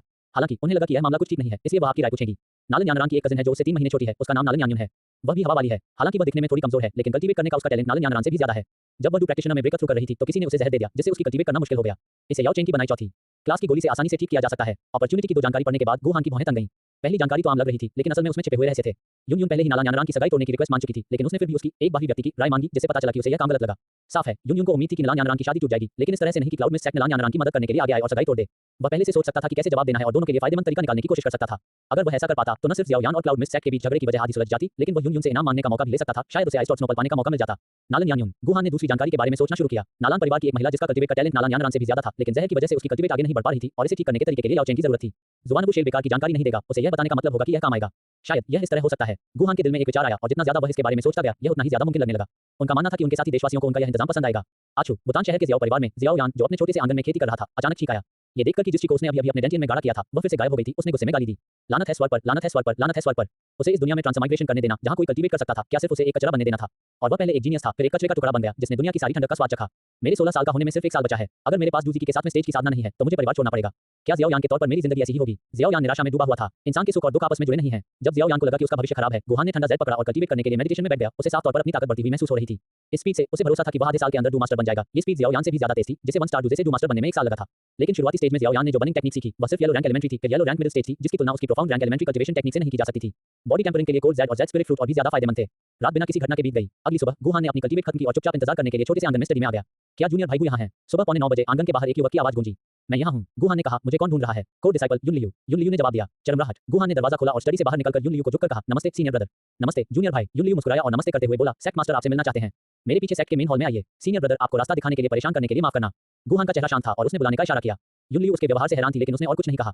वे दोनों एक के बाद एक क्लाउड मिस्ट सैक के मेन हॉल की ओर चले और कुछ ही देर में वे सीढ़ियों तक पहुंच गए। ये सीढ़ी कभी खत्म न होने वाली लग रही थी, जो पहाड़ के नीचे से लेकर चोटी पर सैक के मेन हॉल तक फैली हुई थी। ऊपर से देखने पर यह एक घुमावदार मुड़ते हुए बड़े ड्रैगन जैसी लग रही थी। हर सीढ़ी चौड़ी और मोटी लग रही थी, जिससे मजबूती और भरोसे का एहसास हो रहा था। जैसे ही सुबह की धूप नीचे आई, दोनों लोग सीढ़ियों से ऊपर चले गए। बीच बीच में उन्हें चेले पहरा देते और गश्त करते हुए दिख रहे थे। वे जितने ऊपर जाते उतने ही ज्यादा चेले होते जाते। आखिरकार दोनों सैक्ट के मेन हॉल के सामने प्लाजा पर पहुंचे। बाहर देखने पर ऐसा लगा जैसे जमीन का कोई अंत न हो, बहुत बड़ा और शानदार शीशे की तरह चिकना।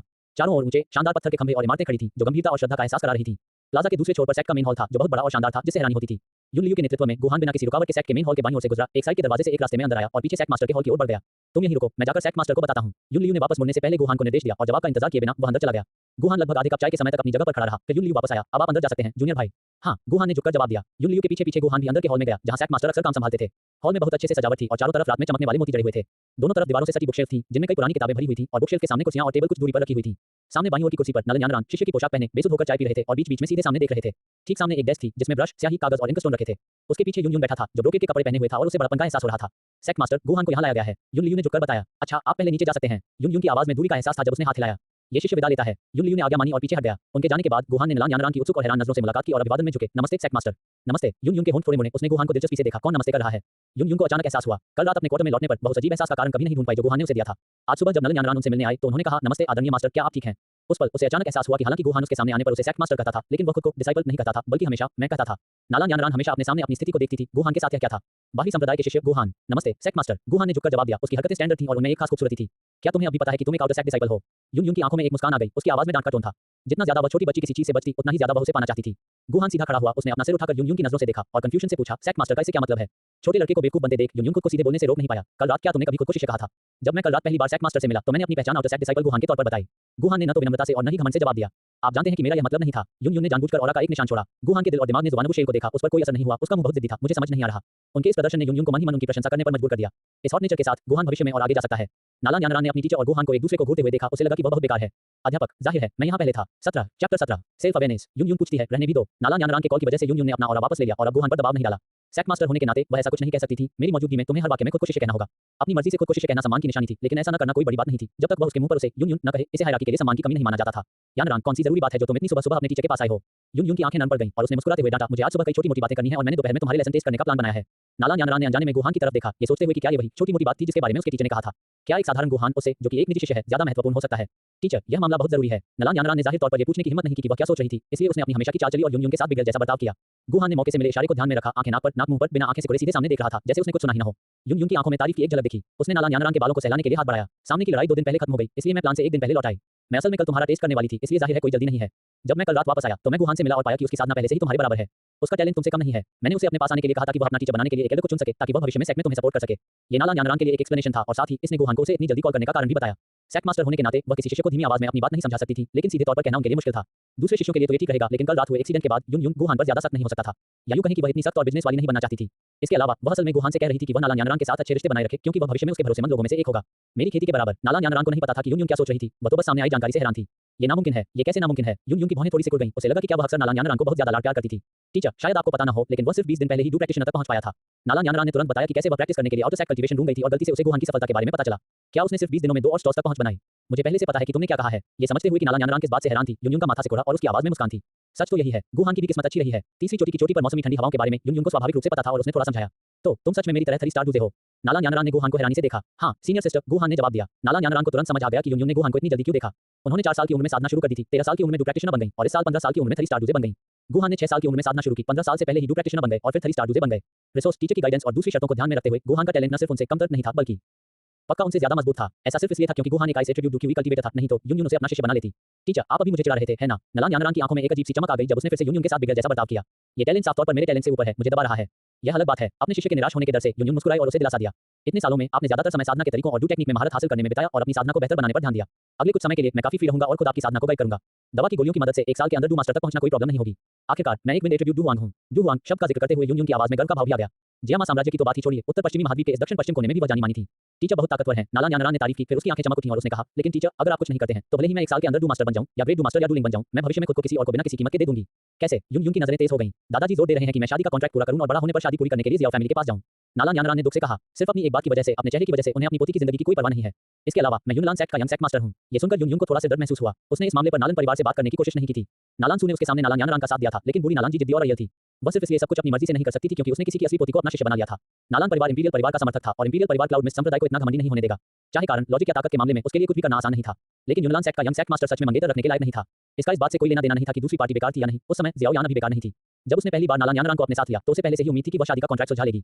लेकिन उस समय जब उसने उसे अभी शिष्य बनाया था तो उसके लिए नालन परिवार के घरेलू मामलों में दखल देना और भी मुश्किल हो गया था। अब पीछे मुड़कर देखता हूं तो बेहतर होता कि तब दखल दिया जाता। तब उस पर यह आरोप नहीं लगता कि वह सिर्फ ये देखकर सगाई तोड़ना चाहती थी कि जियाओ यान बेकार हो गया है। अभी के जियाओ परिवार की तो बात ही छोड़िए, 10 साल पहले भी जब जियाओ लिन जिंदा था, क्लाउड मिस्ट सेक्ट उन्हें ज्यादा इज्जत नहीं देता था। इस मामले पर अभी और विचार करने की जरूरत है। यून यून अभी भी टालमटोल करना चाहता था। उसे गुहान के वहां होने का थोड़ा अफसोस हुआ। अगर उसे पता होता तो वह पहले नालान यानरान के इरादे के बारे में साफ-साफ पूछ लेती। टीचर, यून यून ने इस बार नालान यानरान के पक्के इरादे को कमाका था। मैं सीरियस हूं। मैं अपनी जिंदगी किसी ऐसे अजनबी से शादी करके नहीं बिता सकती जिसे मैं जानती भी नहीं हूं। अगर टीचर मेरी मदद नहीं करेंगे तो मुझे सेक्ट से निकाल दें। मैं ईमानदारी से जियाओ फैमिली की बहू बनूंगी और बाकी सबकी इच्छाओं का पालन करूंगी। नालान यानरान की आंखों में संकल्प देखकर यून यून एक पल के लिए डगमगा गया। उसकी नजर सामने खड़े गुहान के चेहरे पर पड़ी। ये सोचकर कि उसे इस बारे में पहले से पता है, उसने उसकी राय पूछ ली। संयोग से वह भी जियाओ यान की तरह 15 साल का एक जवान लड़का था। गुहान, तुम इस मामले के बारे में क्या सोचते हो? यून यून ने अपनी सोच पर काम किया। नालान यानरान ने तुरंत गुहान की ओर देखा, उसकी आंखें जटिल भावनाओं से भरी हुई थीं। सेक्ट मास्टर, क्या मैं पूछ सकता हूं, किसके नजरिए से? गुहान ने प्यार से पूछा। Stand point. यून यून को यह वाक्य दिलचस्प लगा और उसने पूछा, अगर सीनियर सिस्टर यानरान के स्टैंड पॉइंट से देखा जाए। गुहान ने थोड़ा सा हिलाया और गंभीर लगने वाली बकवास बोली, तो फिर वह जियाओ यान अभी तक मरा क्यों नहीं? यून यून, नालन यानरान, उनके जैसा इंसान खेती करके दुनिया की एनर्जी बर्बाद करता है, जीकर हवा बर्बाद करता है और मरकर जमीन बर्बाद कर देगा।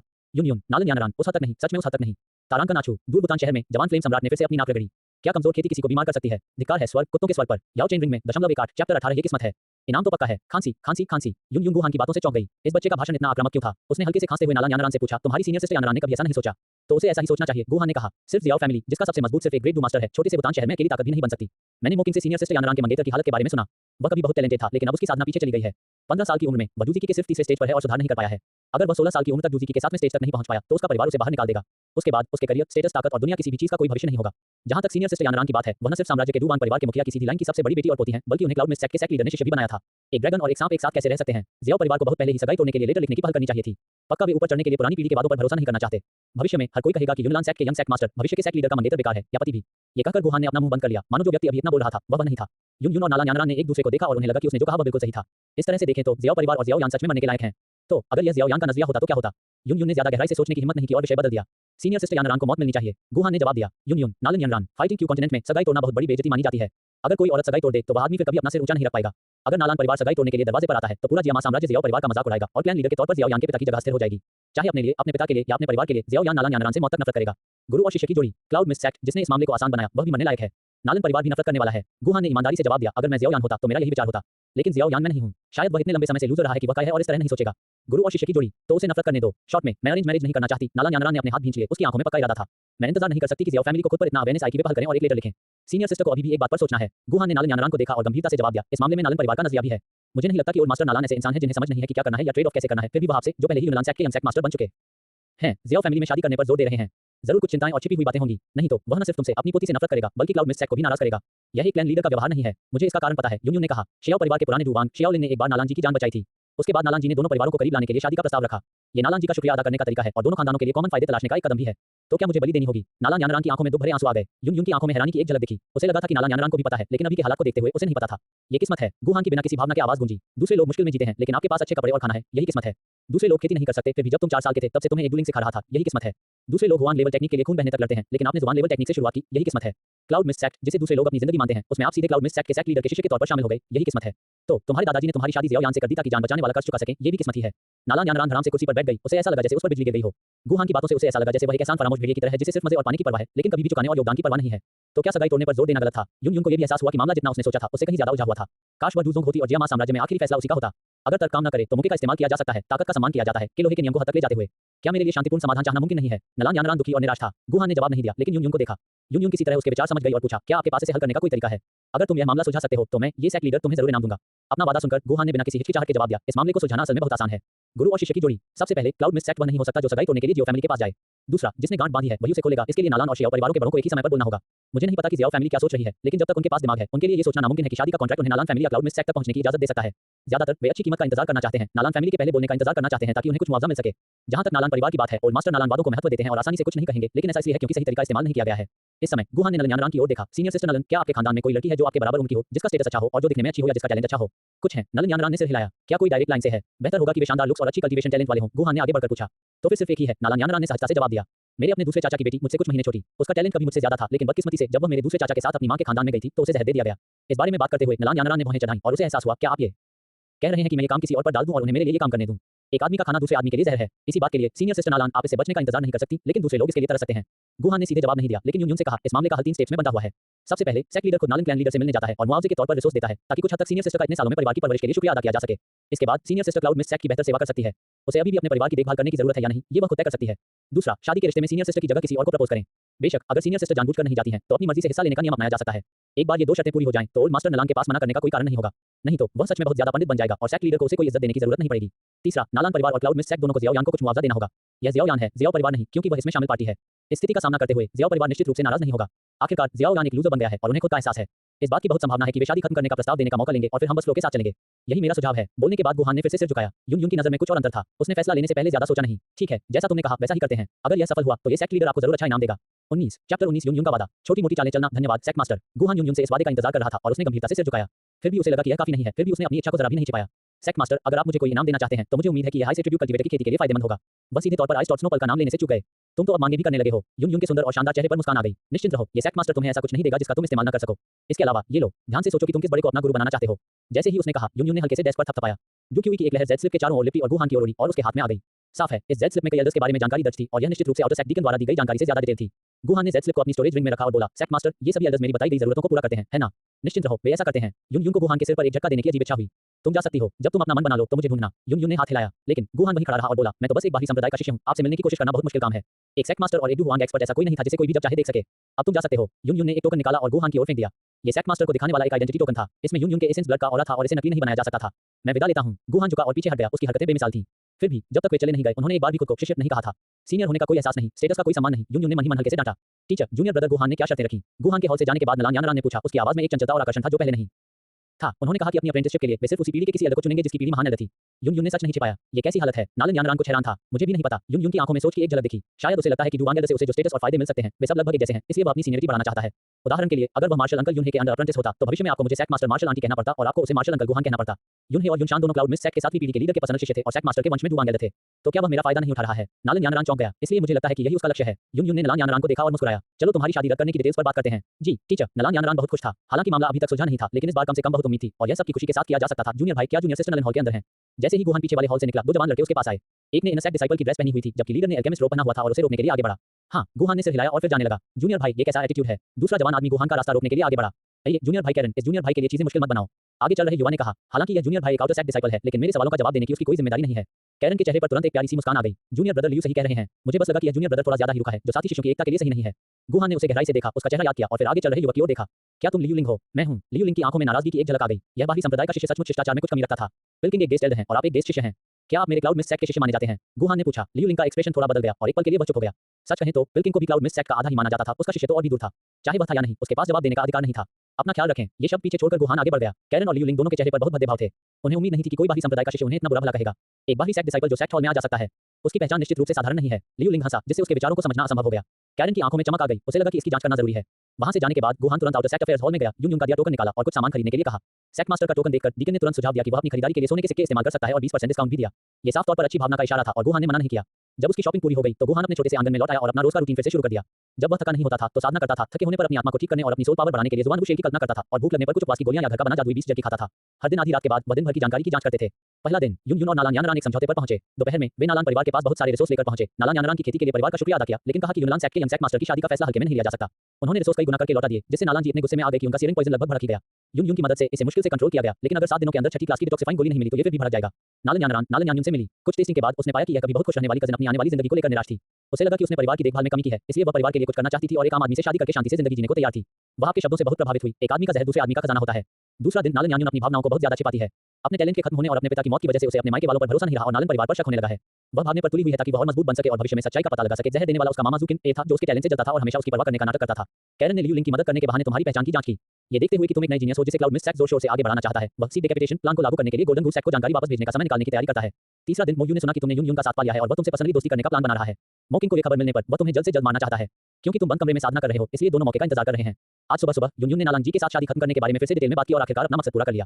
वह आपको दोपहर में फिर से बुलाएगी और आपको जुबान level low grade 2 technique heavenly cold palm ice टॉट स्नोपल या फोर्थ ग्रेड पिल्स नो लोड्स में से चुनने देगी। वह आपको आइस टॉट स्नोपल की सिचुएशन न समझाकर एक छोटी सी चाल चल रही है।